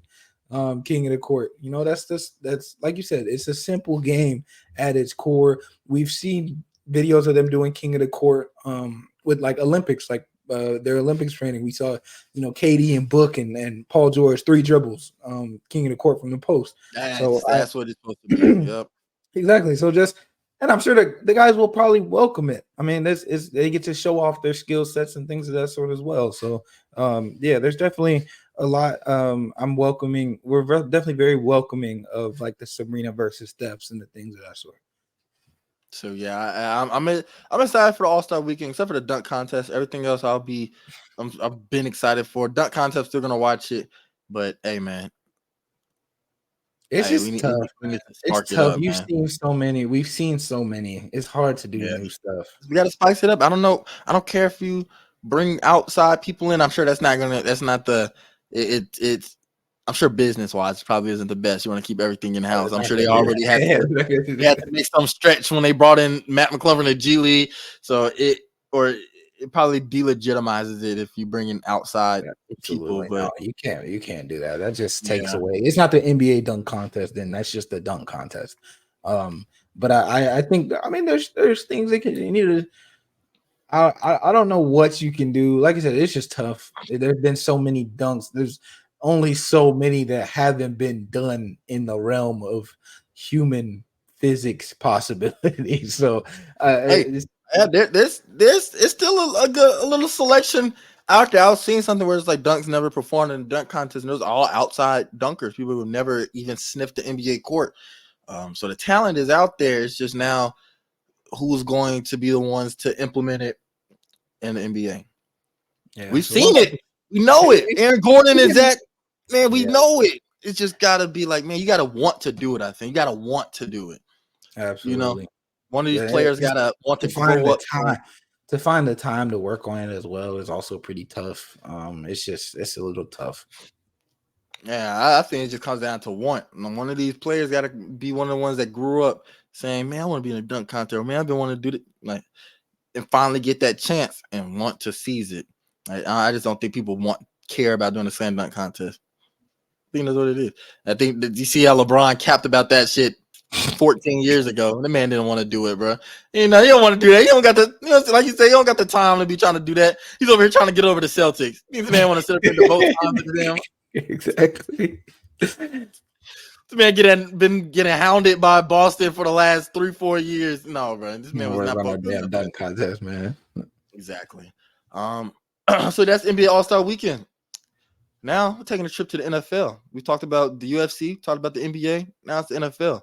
Free agency is approaching. So, you know, there's a lot of news going around as far as the impending free agents. Some of the bigger names like Mike Evans and Chris Jones, for example, unrestricted free agents going to be hitting the market. Certain teams who are a piece or two away from becoming contenders or a piece or two away from bolstering their rosters and improving the offseason in general. The draft is coming up with the Bears and the Commanders and the Patriots holding the top 3 picks. How are they going to leverage that into a better year than they had last year, or to set the stage or set the formula up for their team to have success in the coming years? So we're going to talk to y'all about two teams each that we believe need to have very, very, very positive and impactful off seasons. You already know what I'm starting off with. What did I say? Hear me words in Atlanta show. The Atlanta Falcons need to find themselves a quarterback this offseason. It is bro, it's been bad. We are so thin. We have no type of real players that we can look forward to. At least y'all, when y'all drafted Trey Lance, which was so dumb in retrospect, at least when y'all drafted him, it was something y'all can look forward to. Clearly didn't work out, but it was somebody, right? We gave Dez a chance. Nah, He ain't it, y'all. nah. He ain't it, y'all. He ain't it, y'all. So it's time to go on. We have the 8th pick in the draft. It's still unclear what we're planning to do with it. I don't think that we're going to see any more news about that until we get closer and closer to the draft. Zach Robinson, OC, our newly signed OC, came from the Rams, helped Matt Stafford, and the Rams get a ring. Kind of turn. He also helped with the development of Jared Goff. I'm glad he's here, and they said it that nobody's. They didn't say this. I'm kind of using my own words here, but nobody on this team is safe. They're evaluating all talent as far as like what can we work with, who can we fit onto this roster. Like no one is absolutely like this is who we're gonna go with for these certain positions. They're evaluating all talent on the roster. Desmond Ridder, I think he had 12 fumbles on the year, right? There's only 6 teams that threw more interceptions than the Falcons. We threw 17. That is horrible. Arthur Smith, he was kind. He was saying that we're a quarterback away, so let me keep my job. No, that's not. It didn't work. He's fired. Brought in Raheem Morris. Brought in Zach Robinson. So if we're not going to draft someone with that 8th pick or trade up, so it's probably not going to be able to draft him with that 8th pick because you already know Caleb Williams probably going 1 or 2. Jaden Daniels is going up high as well. Drake May, I've heard Drake May's name be thrown around with the Falcons as well. JJ McCarthy. Okay. Anyways, I personally would prefer a signing either a free agent or to trade the pick away for an already established quarterback. Justin Fields. The future of Russell Wilson is still unknown. Like apparently there have been talks about them still restructuring his contract to kind of keep him around. They didn't just go ahead and get rid of him. Broncos need to just go and cut ties. I wouldn't mind having Russell Wilson on the squad. I think with Zach Robinson, he can kind of he already had a decent year last year. We saw that he was a scapegoat 2 years ago. He had a good year last year before he was benched. I wouldn't mind having him in Atlanta.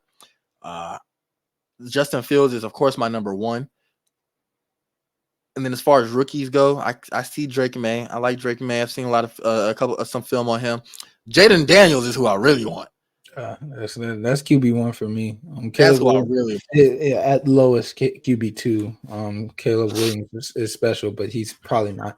There's almost no chance of getting him an 8. You would have to trade up. Easily, so, I would love to see Jaden Daniels in A. I'm not gonna lie to you. I don't know how, and just like you said, in terms of this team is a quarterback away. The Falcons are literally a quarterback away from being a serious playoff. I mean, playoffs, especially in a division as weak as the NFC South, playoffs are already on the table. They're in contention. They were in contention up until literally the last week of the NFL this year. So I would. Justin Fields is who. Justin Fields. I want a mobile quarterback in Atlanta. I think it would complement the weapons that you guys have really well. Jaden Daniels, Justin Fields, somebody to bring a youthful infusion. That's why I wouldn't lean Russell Wilson. He's a little bit up there in age. I mean, he's not too old, but he's a little up there in age. I think this team needs a youthful infusion. I wouldn't want to go someone who's a little bit older. So yeah, definitely the quarterback is number 1. Calais Campbell, he's an unrestricted free agent. I would love to keep him around, but other than that, I mean, we still have the 14th most cap space in the league at $29.8 million. So we have a little bit of room to work with, not a whole lot, not compared to teams like Washington and the Bears and such that are like upwards of $70 million in cap space.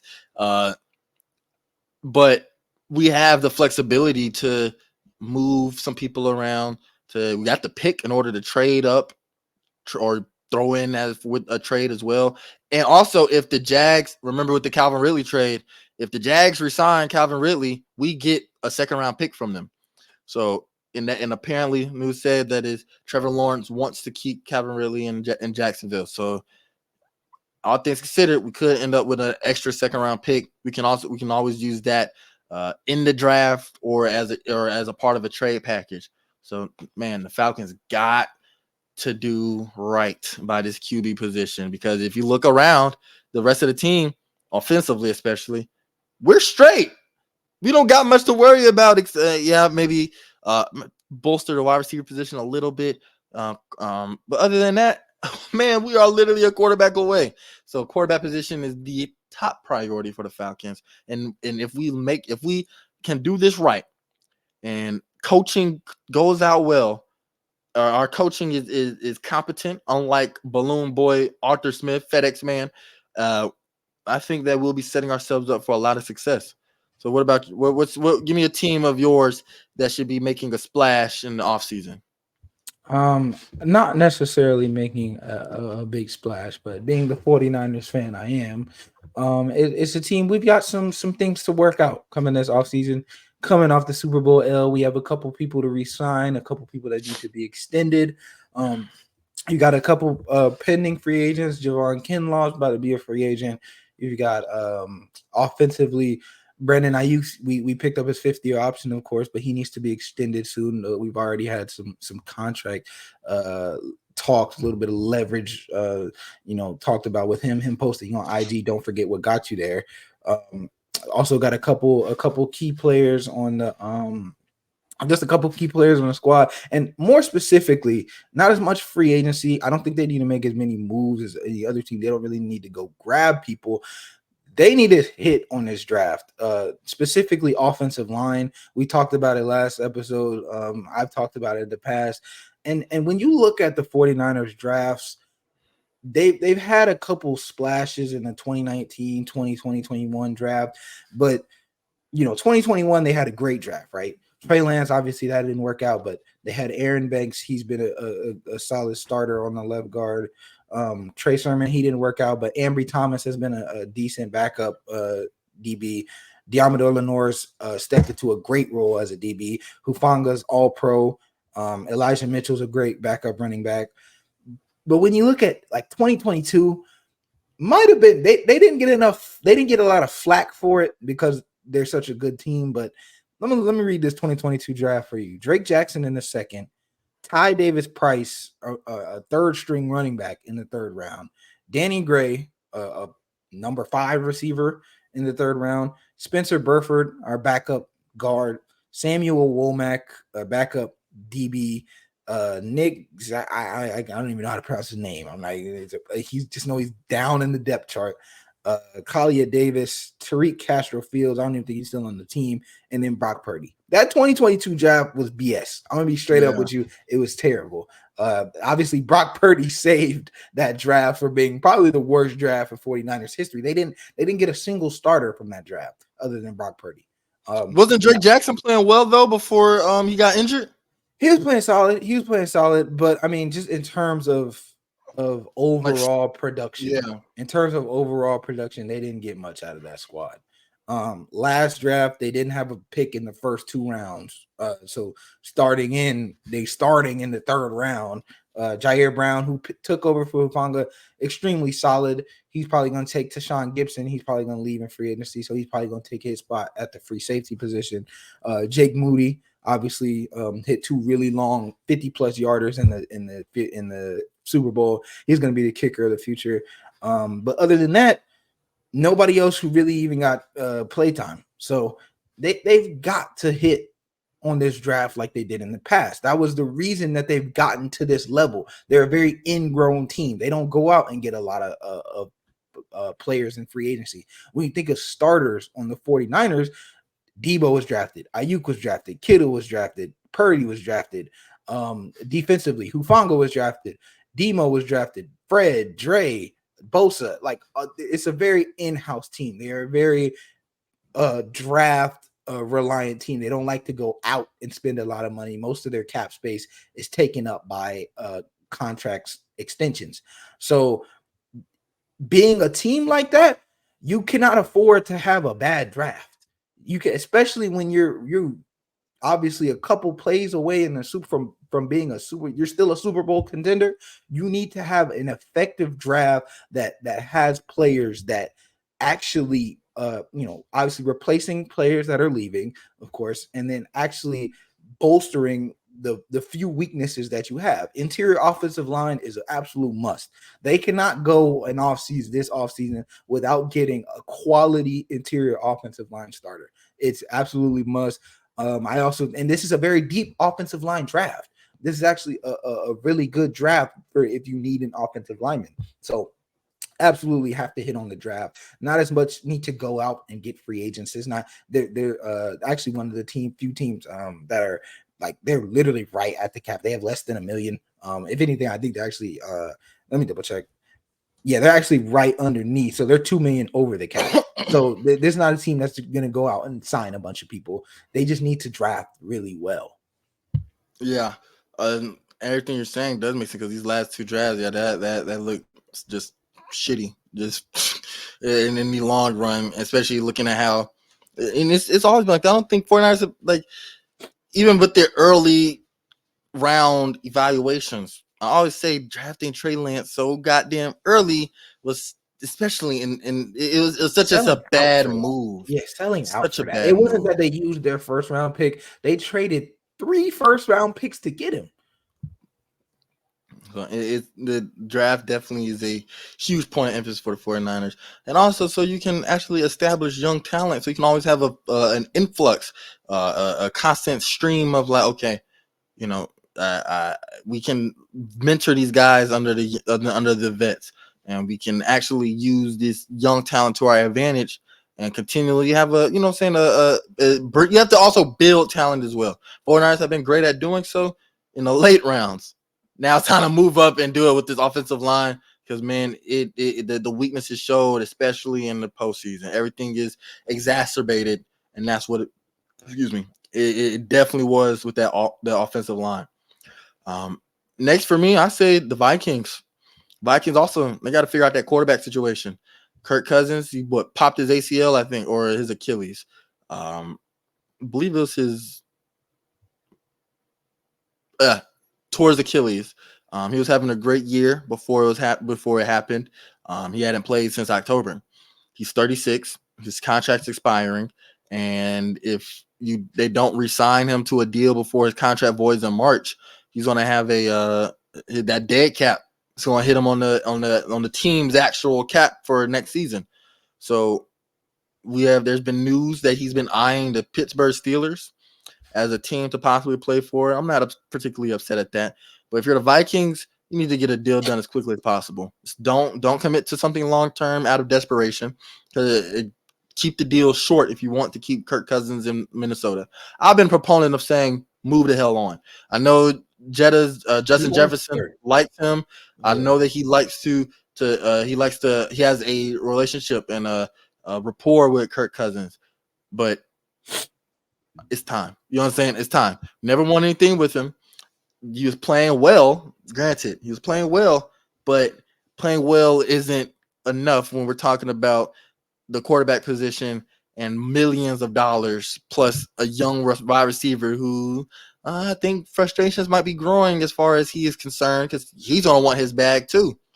So if you're going to pay him all this money, he's already said he wants to be number one. That's his number one priority. And deservedly so. He's the best. He's arguably, I mean, some people argue it. I think he's number one. And he's top 3 at the lowest receiver in the NFL. He deserves the bag and he wants it. And if he's going to get it, number one way or another, he's going to get it. And if the Vikings are going to be the team that gives it to him, are you going to give him that bag and then have some trash throwing him the ball? This is wasted money. You know what I'm saying? And if you want to keep Kirk Cousins, do you reasonably see yourself going far in the playoffs? Do you see yourself winning a ring with Kirk Cousins? Because he's not at the time of his career where it's developmental. It's not. He's 36. He's just coming off a torn Achilles. He is who he is, and he's going to have to firstly recover from this in game action. And also, there's nothing else but to win chips now. You know what I'm saying? Like, it's not like the future is super bright. It's either chip or nothing with the Vikings and Kirk Cousins. So they have the 11th pick in the draft. If you don't re-sign him, which I don't think they're going to, if they don't re-sign him, you can either stay put and try to get some a guy that you can develop and work with. It's gonna be a risk, or you can try to trade up, pull some strings, trade up. Regardless of like the way and the direction that the Vikings want to go, again, quarterback position is massively a question mark for that team. Yeah, and another team that I've had my eye on, the Texans, the Houston Texans, they made the playoffs unexpectedly this year. D'Amico Ryan, CJ Stroud is looking like he's going to be a top quarterback in this league for a long time to come. They don't have they've got a couple notable free agents on that team, and they're third in the NFL in cap space, right? Not Mm-hmm. many times do you see a playoff team, especially a team that won a playoff game, be top 5 in available cap space. So, I mean, you don't want to say obviously, NFL works in windows because you've seen the success of Shroud. You expect him to only get better. Tank Dell's going to be coming back. Um, you want to say this window starts now. You've got a quarterback on his rookie deal. You have to take advantage because when it comes time to pay him that bag, he's going to command a hefty part of the cap. So Right. while you have this QB on this rookie deal, he's made it to the second round of the playoffs. You need to be attacking this free agency. You need to be going out and starting this window now because you want to be in contentionship in these next 1 or 2 years while you have an excellent quarterback on a rookie deal. That's one of the reasons the 49ers window is open right now is because Brock Purdy is making 7th round pick money. We said that Brock Purdy's didn't even make $1 million in salary this year. So while you have the most important position on the field as a extremely low cap hit, you need to go out and open this window because you've shown that you're already a playoff contender. So they're third in the NFL in cap space. They've got a couple notable pieces that are going to be free agents. Jonathan Greenard, he had 12 and a half sacks this year. Sheldon Rankins, their D tackle. Dalton Schultz, who he was getting a couple good, who CJ was having a good connection with. But other than that, they don't have many players. They've got a lot of young talent on that roster. Derek Stingley's on his rookie deal. Tank Dell, of course, Nico Collins. None of them have are both on rookie deals. Obviously, CJ. They need a running back. Saquon Barkley is a free agent. That's a name that's been tied to Houston. Mike Evans has been tied to him, but I don't think they really need a receiver right now. I think him, Nico Collins, and Tank Dell have a really good connection. I would love to see that connection grow because I think Tank Dell can be a real number 1 receiver. I mean, we saw it this year. He was on his pace. He was on pace for a great year before he got hurt. Yeah. So, they need a running back. I think Saquon would be a great addition. Singletary was all right, but to add a superstar running back that'll only take pressure off of CJ Stroud, off of your rookie quarterback. So that grab a few good pieces defensively, and like I said, this team made it to the divisional round of the playoffs, and they were tied at halftime against the number 1 seed in the AFC. So this team is a really good team already. They've got the 3rd most money in the NFL. They need to open that Super Bowl window right now. Yeah, absolutely. I've always said that I would love to see the Texans go out and get that a vet number 1, a veteran number 1.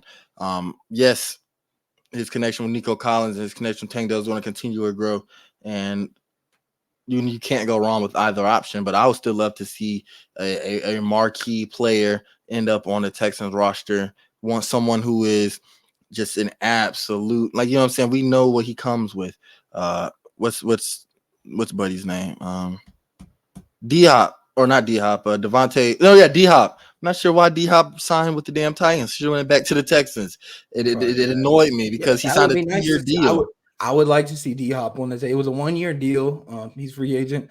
I would like to see him back with the Texans because he still got another year with the Titans. Oh, it was a 2-year deal. Yes, that's why I'm so upset that he signed that damn deal.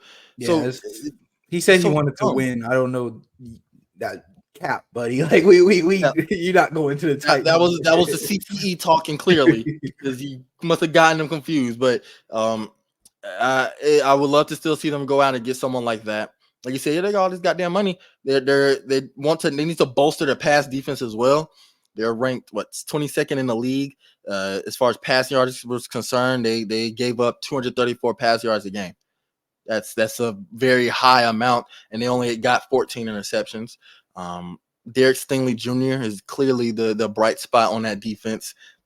But if you look any further, it's either free agents or Yeah, other unproven than guys. Willie That Anderson. starts. Yeah, Willie Anderson coming off a defensive rookie of the year season, but other than that, like you said, free agents or guys that aren't really staples, guys that yeah, you see being long-term futures of the team. right. Because I mean, if you look at that offense, yeah, definitely a running back is definitely like that. That offense, right at that point, you're just adding on to something that's already special. You know what I'm saying? It's like you already have a great offense. You're being led by a rookie quarterback that was playing like a 10-year pro. So anything you add to that offense is only going to make y'all better, right? The defense you genuinely need to address, like trying to. I know Stephon Gilmore is up there in age, and he kind of got cooked in that damn game against the Packers.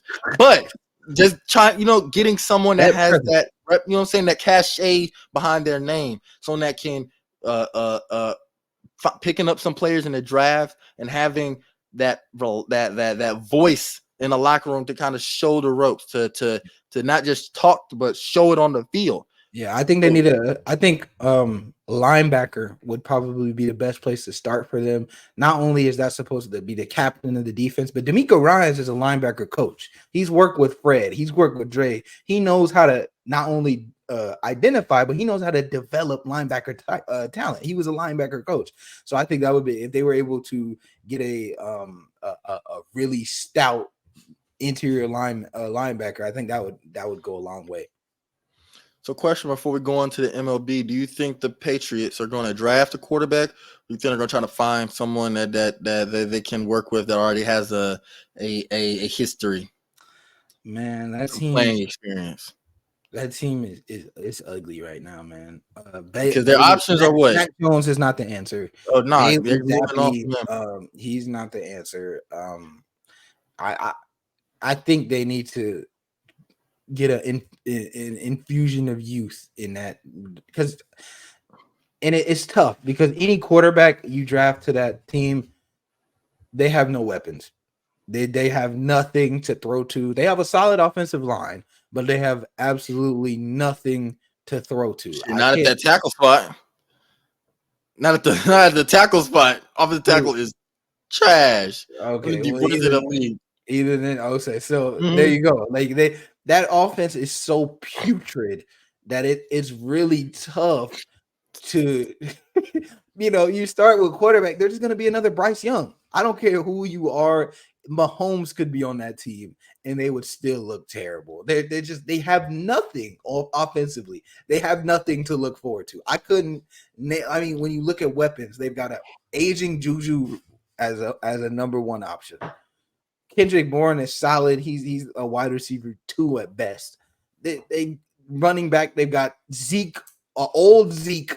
Ramondre Stevenson is decent or a solid running back, but that and the old Zeke, they just any quarter. I think they should draft a quarterback, but anybody they get is going to be thrown into such a terrible situation that it's good at. They're going to have to get some other weapons to develop this quarterback, because if not, they're going to be stagnant.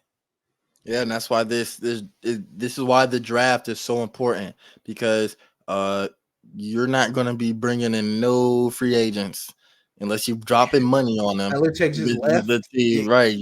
Y'all are in flux. Y'all are falling, and nothing. You know what I'm saying? Draw Mayo, glad he got the job. Thinking about now he's the youngest coach in the league, I believe.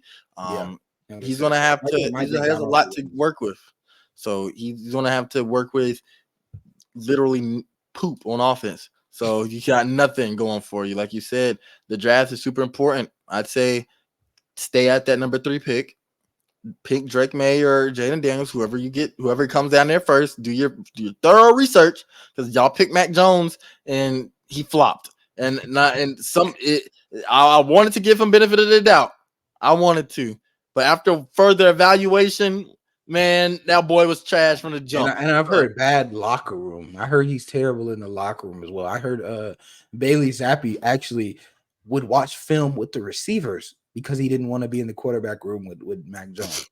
That is horrible. And I've heard just a whole lot of bad locker room and talk from him. So yeah, he's gonna have to Yeah, so he Perhaps he can have a Baker Mayfield type arc, but I mean, shit, Baker Mayfield at least showed some signs Yeah, early in his career. Baker was rookie of the year. Yeah, at least he showed some signs. So, that team is just bad. That's just a bad team, and it all starts at the draft. Like I said, don't trade that pick away for no Justin Fields. Don't trade that pick away, or don't trade anything away to try to bring on board someone who is on the trade market. Nah, you need to go draft somebody. Draft somebody first, because it all starts at the franchise quarterback. Because just like nobody wanted to go play for the Texans until before they got a quarterback, when what's his name, David Mills was throwing the ball. Yeah, now you got a CJ Stroud. Now people are gonna want to come play for you. Y'all prove something. And they drafted their receivers through the draft. So that is super crucial and important to maximize your potential as a team through the draft. So I think that's going to be very key for them. And that's the NFL free agency, folks. We're going to keep on talking about it, especially when free agency opens. It opens, I believe, in March. So we're getting there. The draft is in April.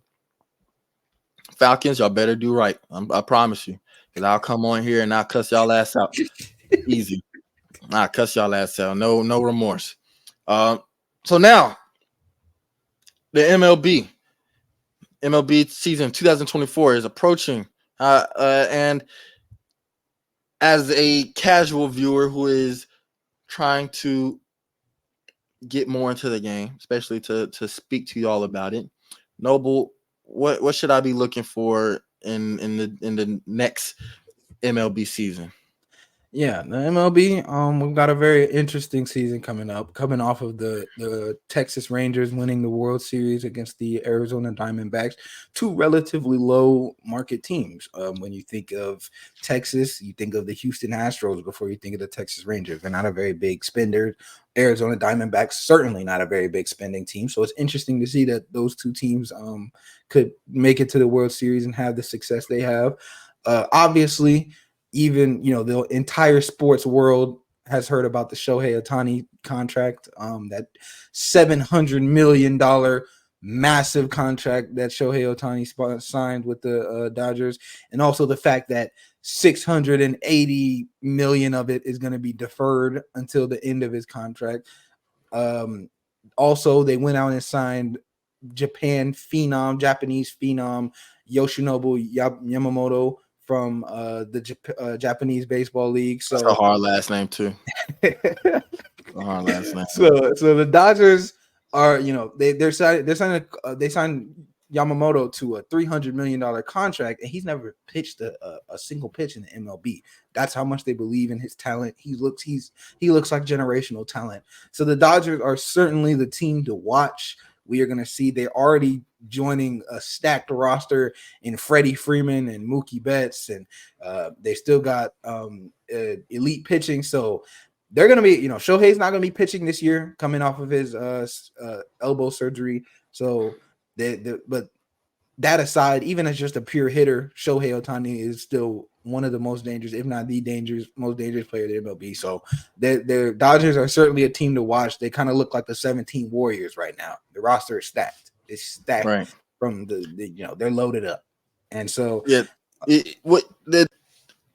and it's so odd that was even allowed to happen. That Shohei contract, that is so odd, and I don't like how the Dodgers were able to manipulate the market like that. Yeah, it's interesting to see. I mean, baseball, for those who don't know, it doesn't have a cap. There is no cap. It's not like the NFL where you're only allowed to spend a certain amount of money. You can spend as much as you want. As much as the owner is willing to spend the bread, that is how much you can spend. And not only did they spend $700 million, but being able to defer it in 10 years, the economy is going to be way different. The value of the dollar literally is going to be, assuming inflation it continues at a steady rate, as long as we don't deflate, the value of the dollar is going to increase as much as it is in 10 years. So they're not going to have to pay that money until after their supposed World Series window. That is, you don't see that in sports. You don't see that. Right. So that is extremely something to watch. Robert Manfred, they haven't really spoken about addressing it in the future. He's only got a couple more years as commissioner anyway. He's gonna be stepping down after the next 5 years, so when his contract is up. So we'll see if the future commissioner or any of the other owners have something to say about that, because it is extremely unprecedented. We haven't seen a contract like that in American sports. Right, and now that, and you kind of use the word, but now that sets a precedent. That sets like I mean, if they can do it, That's I how can we do it. doing Now, if it. they Yeah, can do it, that's how we doing it. Okay. I mean, if y'all said so, all right, I was just going to take advantage of it. I don't like that at all. What about the Braves? Because I know we lost to the Phillies, right? We won our division, and we still got bounced out. And that last year's team was better than the team that we won the World Series with in 2021. Yeah, and that's the interesting thing about baseball is that it more than any sport, it's about getting hot at the right moment. And that's the reason we have the Diamondbacks. That's the reason we had the Rangers in the World Series, because those Right. two teams, while not necessarily being loaded with talent, they were hot. They were extremely hot in the right moment. The Phillies were extremely hot before they lost to the Diamondbacks. So it's the Braves. They went out and bolstered up their pitching. They got Chris Sale, who's we'll have to see coming off an injury if he's washed or not, because he was an elite pitcher. So seeing they needed the pitch. They lost Kyle Wright. That was a significant loss for them, but they did sign Chris Sale. So as long as Did he's we good, lose Dansby Swanson as well? yeah, that was the season before this. So they Okay. didn't have him this season. Okay. So they still have a loaded roster. They still have, probably, other than the Dodgers, they probably still have the best roster in the MLB. Right. Ronald Acuna, Matt Olson really showed his potential last year, or showed why they ended up picking him up in replacement of Freddie Freeman last year, winning the Silver Slugger and was actually third. No, I'm sorry. Yeah, he won Silver Slugger for first base in the NL. So still got him, Austin Riley, Ozzie Albies, Michael Harris. This is still a loaded roster. So when it comes to the playoffs, it's just a matter of them not going cold in the playoffs, because it seems like that's back-to-back years they've gone cold against the Phillies in the playoffs. So they just need to, they have the roster, they have the talent, pitching. They went out, as long as Chris Sale is even as solid, anywhere near as solid as it used to be, they'll have a really solid pitching staff. They've got some solid relievers. So it's just a matter of them staying hot when it comes down to it, because they have the talent, especially hitting the ball. And by the way, I don't like the city of Philadelphia. The Phillies and what they did to us back-to-back years. And I'll never forgive the Eagles for 2017. So yeah, Philly. If any Philly listeners are out there, I despise you. Don't like the Phillies. I'm also Philly K. Obviously 49ers got our beef with the Eagles. Yeah, we don't like them around here. This is an anti-Philly podcast. Yeah, anti-Philly, anti-Dallas, anti-LA, all these teams. Yeah, at least Dodgers, anti-Dodgers, Yeah, anti-Mets, anti-Yankees. We won't mess with none of them folks, bro. I need to put a ban list behind me of all the teams and players that we do not rock with around here. But yeah, so obviously the Dodgers are the team to one of the top teams to watch in the MLB. A couple other teams made some significant moves. The Orioles went out and traded for former Cy Young winner Corbin Burns. That's going to be a serious, they're coming off a 101 win season. They still have a lot of talent. Adley Rutschman. They've got a lot of talent on that roster. They're going to be a team to watch. That pitching, bolstering up their pitching, was a huge necessity for them. So them getting that, like I said, they're coming off a 101 win season. They were one of 3 teams to win 100 games. So that's a big move for them. And then the Yankees went out and got Juan Soto, superstar outfielder Juan Soto. It doesn't move the needle for me. They've got some stuff to work on pitching. As far as the rest, outside of Aaron Judge, they don't have much talent on that batting on that roster. So it doesn't necessarily move the needle for me. They were 4th in their division with an 82-80 season. But it is a step in the right direction, especially coming from a huge market like the Yankees. They should be big spenders. That's why it's disappointing when they're not, because there is no cap. It's just as much as the owner is willing to spend, and they aren't spending what you think they should be spending or they would be spending, being such a huge market. So it's going to be interesting to watch them. And then another team to watch, the Diamondbacks. They're coming off a World Series L, but they still got a lot of solid pieces on that team. Corbin Carroll's coming off a Rookie of the Year season. They re-signed Lourdes Gurriel. They got Jock Peterson to really bolster their righty pitching or righty batting against lefties, because he's one of the premier lefty batters. One of the premier lefty platoon batters in the MLB. So they won 84 games this year, but I expect them to do even better next year. Now that the squad's been gelled a little bit and they're coming off a World Series appearance. So yeah, there's a lot of interesting moves. It hasn't been a splash because MLB doesn't have a traditional free agency period. It's just kind of like, because there's a whole bunch of, there's arborations, there's the Rule 5 draft, and I would have to get into that in the future, because it's very intricate with how contracts work in MLB, especially as far as arboration, Rule 5, all of that stuff. But it doesn't have a traditional free agency starts on this date. They've thought about implementing it in the future, but they don't have a traditional free agency period. So it's interesting to see the moves that have happened so far. And spring training actually starts next week, Thursday. So we're going to see the first little bit of MLB action in a week from now. Yep. Well, I'm excited for it. Like I said, I'm gonna be on the lookout. Be doing my research, watching these games. You already know I'm repping Atlanta Braves. We're going all the way with it every year. That's how I'm rocking. We better. Yeah, all these goddamn players on this damn team. And look, might not know about the rest of them, but I'm a little familiar with with Braves baseball. I think we're lacking some cool names on our team. I think that's the reason. That's the reason. Ronald, Acuna is kind of a Acuna's hard tough. last name. I like Acuna. Austin Riley, I wouldn't say that's hard. Matt Olson, Travis d'Arnaud, you like that one? With Ozuna, Marcel Ozuna, Ozzy Albies, Michael Harris. Man, I need some Carlos Santanas. I need some Ichiro Suzuki's on my team, bro. That's what I need, bro. Man, his last name is a bike. Man, come on, bro. But yeah, I'm excited though. I'm excited for this upcoming MLB season. I'm gonna be actually trying to get into it, watching some more games. We're about to wrap this episode up, but before we do so, we're bringing back who that is. And this time, football season over, baby. So we gonna be able to switch back up to basketball now. We'll be able to switch back up to basketball. So we're back to it. I already got the player. I don't need to look for it. I don't need to do it. I already had it ready and primed for you. I made sure I was going to give you somebody who I was looking for, some people in the age, in the year range. But so many people only play for 2 or 3 teams. I want to give you a better shot.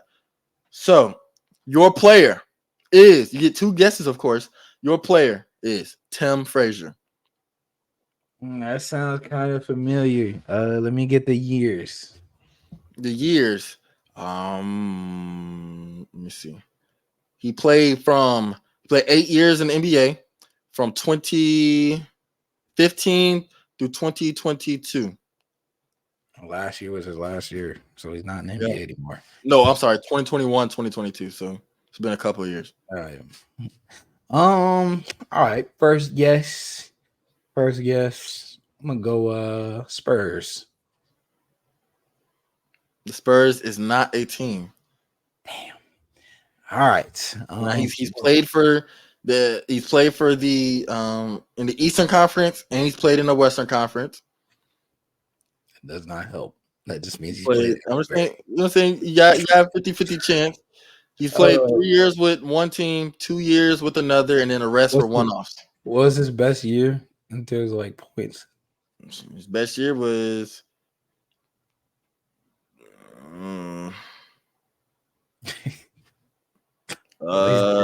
Is that obscure? 2017 with 2017. I almost said the team. Almost I almost said it. 2017, he averaged 7.1 points, 5 assists, and a few rebounds. He shot 40% from field goal range and 31%. He started in 65 games. That was the most he started in his career. Started in 65. And So how many teams was it? He played for 10 teams. All right. They got 30. So you gotta, you know what I'm saying? 1 in 3 chance. Man. Yeah, you got a 1 in 3 chance of getting it right. Well, let's see. Shit, man. This name coming. Is it how do you spell Frazier? Is it Frazier or I'm trying to think I'm trying to picture the jersey in my head. Yeah, Frazier. Played in East and West. And that doesn't help me. Men's college basketball is so men's college basketball is in a terrible spot, man. I really don't know. I mean, I know this was a couple years ago, but still, it's just the star power, the name power in men's college basketball is rough right now. But team, I'm gonna go. My second team, I'm gonna go with the. I mean, if he averaged 7 points as a starter, he couldn't have been that good. Probably a bad team. Let me go the Hornets. The Hornets. You are incorrect. Damn.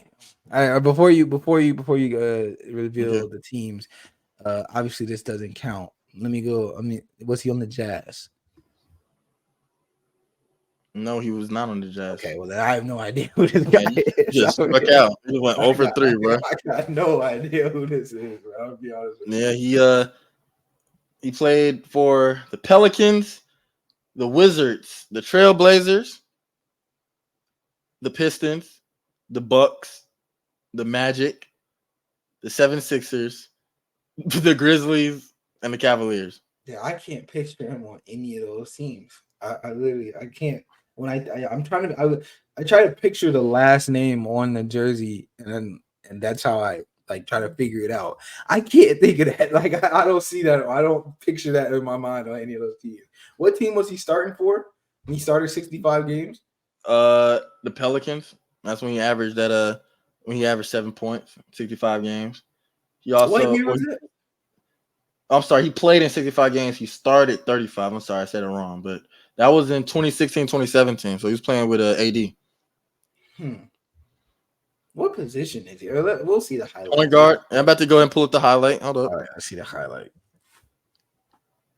Because is he dark skin? No, he's light skin. Okay. Light skin, short haircut. I got no idea who this is, man. I'll be honest with you. I'm totally blanked out. Can you see it? Yeah. All right, here we go. Davis just ripped it away. Tanner didn't see that one coming. On the run, the lead, and AD's going to the line. And I cut it off with a behind the back. Impressive rebound there. Nice. Push it. Touch it. No. Frazier. Whoops, excuse me. A standard midi. Anybody else going to touch it? No. Over Curry Gets it. in your mouth at the end of the first Standard quarter. midi is on his season highlight. With the steal on KD, pushing the ball up the court. Looking over his Come here. shoulder. It's Jones. A standard mouth. Get this all of my screen. Here's the steal. Here we go, running the fast break, running the court. Ooh, Euro, come here. Oh, nigga, in that one. All the way to the other end of Tim Frazier. There you go, man. For those who, some of y'all might have known that. I didn't know that. That's interesting. Hey, I know Ron, I know you out there listening. Tim Frazier. You know that. You know the mans. You know him. Tim Frazier. Started 35 games with the Pelicans. But with that, man, we're going to wrap up this episode. I enjoyed this one. Talked about some fighting. Talked about football, basketball, MLB, baseball. Man, we talked about everything in this episode. We're going to keep this ball rolling. We'll be back here again next week to talk about UFC 298, to the All-Star weekend, of course. We're going to dive into everything. So with that being said. Do you want to do an immediate reaction to UFC? We're not going to do an immediate reaction to this one just because of the depth of the card. Yeah. if we do, we might as well just do the whole goddamn episode or go live with it. But one day we will be able to do that once we get a bigger following. But I mean, y'all, I'm not gonna be doing no live if y'all not gonna watch it. So if y'all want us to do these immediate reactions of a full card or something like that, y'all hit us, y'all come support us. Like, comment, and subscribe on YouTube. Rate us on Spotify, rate us on Apple. You know what I'm saying? We don't know if y'all want us to do that. And if we do it, we want y'all to tune in and watch. You know what I'm saying? So do that. Do us that favor. At the end of the day, it benefits y'all. Hope y'all enjoy this episode. My name is the Tony Hope. That is Noble Lewis. This has been Hear Me Roar, and we are signing off. I'm not going to press leave studio this time. I'm pressing end recording.